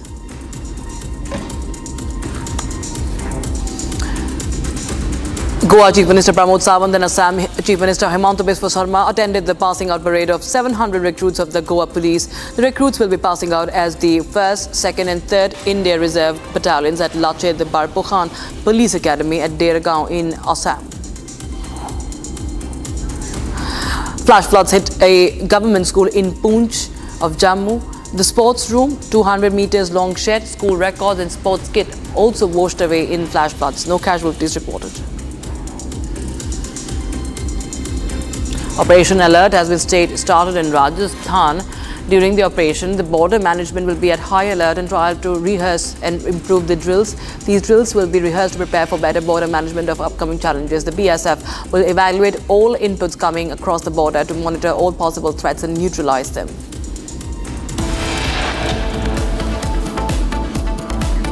All right, time for a short break, but we'll get you more details on the controversy surrounding the Congress's clipping that it shared featuring KK Menon. KK Menon has in fact denied being involved in any such ad of the Congress party and also slammed the Congress for that.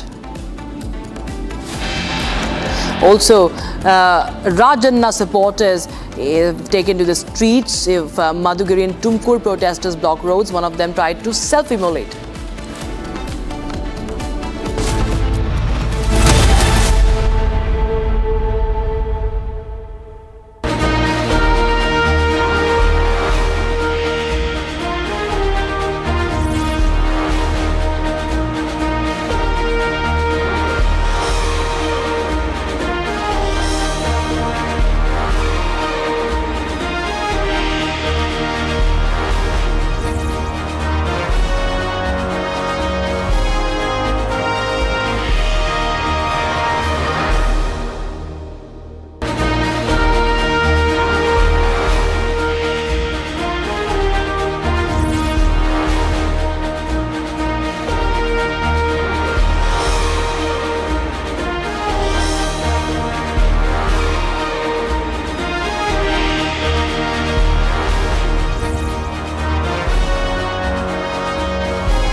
Wow मामा क्या स्वाद है। अरे मेरे राजा मसाला ये है secret recipe MDH का जीरा सिप जल जीरा मसाला। सिप सिप जीरा सिप MDH का जल्दी और जीरा सिप MDH का जल जीरा SIP.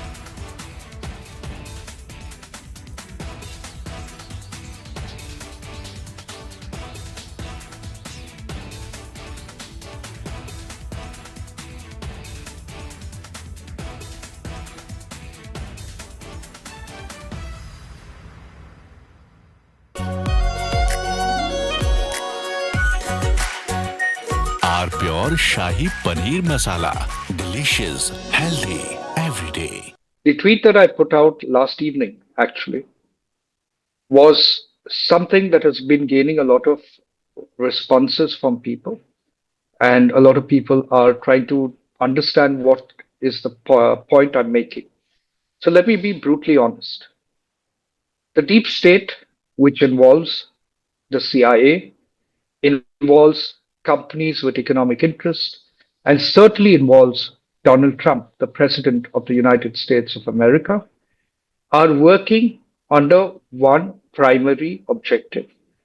And that objective is that Modi must go. The CIA has been given 12 months to ensure that there is division and a break in the ranks of the BJP and confusion in the ranks of the RSS as well. This operation is primarily titled Diversion, Deception, and Division. The intent is very clear that the deep state had an agenda as far as the free trade agreement with India was concerned. According to many of them, 3 months ago, it was a given and a done and dusted initiative that would have been signed by the Indian government and Prime Minister Narendra Modi and team. However, what was not anticipated were the questions and the interests that the Indian government raised, keeping India first. After that, you had Trump come in with his claims of mediating as far as the Operation Sindoor was concerned and the conflict between India and Pakistan. More so, Trump believed that he would be able to get Prime Minister Modi to sign on the FTA. Prime Minister Modi, putting India first, had raised some serious questions on the nature of the FTA and certain parts of it. And I can tell you with the information that I have, is that they have and been targeting BJP members of parliament in certain quarters of this country. They were looking at creating a situation and are still working on that to ensure that there is some.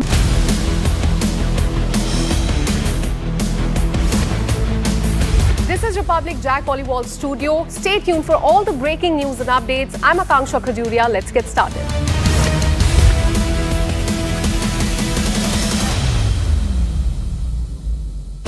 Pure सूजी pasta उबालो मिलाओ और खाओ 8 minute में तैयार क्या taste है सबका राजा R pure masala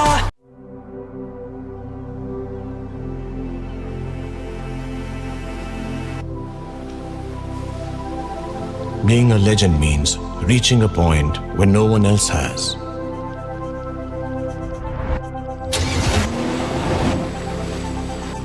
To give others a dream worth chasing.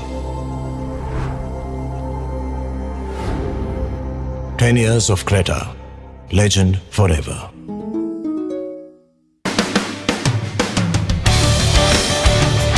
Hi guys, just wanted to tell you that Republic Media Sports, R4 Sports, is not just about sport. It's about heart, discipline and untold dreams. Stories that need national stage. And I fully support this initiative and invite you all to be a part of this. So stay tuned for R4 Sports and let's cheer together.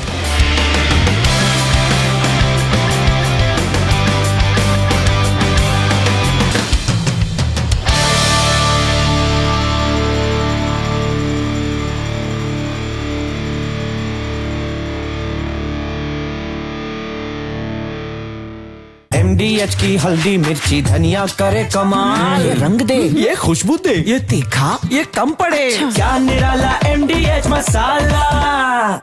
The tweet that I put out last evening actually was something that has been gaining a lot of. From Asia's largest news headquarters, setting the agenda for Bharat.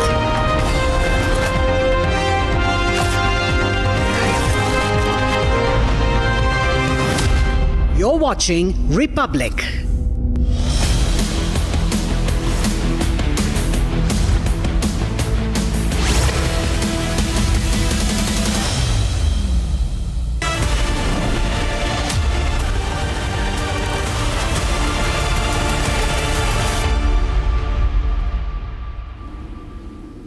A very good afternoon, viewers. You're watching Live and Breaking, and I am Ruckus with you, closely tracking all the big stories of the day for you. So a quick look at the top stories.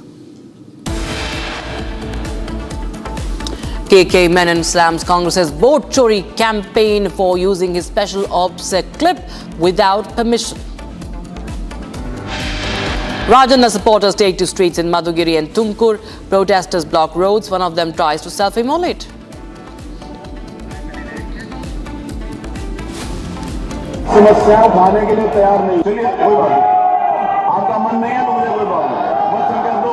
पहले 1951 की धारा 28 की धारा 3 के अधीन आप जनता की समस्या उठाने के लिए तैयार नहीं. चलिए कोई बात नहीं, आपका मन. Ruckus in Uttar Pradesh Assembly over Fatehpur Tumb dispute. Samajwadi Party demands action. Yogi says law will take its own course. Lok Sabha Speaker announces 3-member committee to probe into allegations against Justice Verma.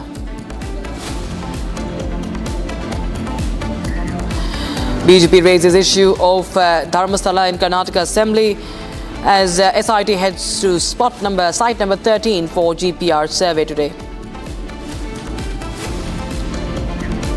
Andhra Pradesh Chief Minister Chandrababu Naidu says India is the only economy moving ahead fast in the world and nobody can compete with it. Israeli envoy takes on Priyanka Gandhi Vadra over her genocide claim, asks her not to buy Hamas numbers.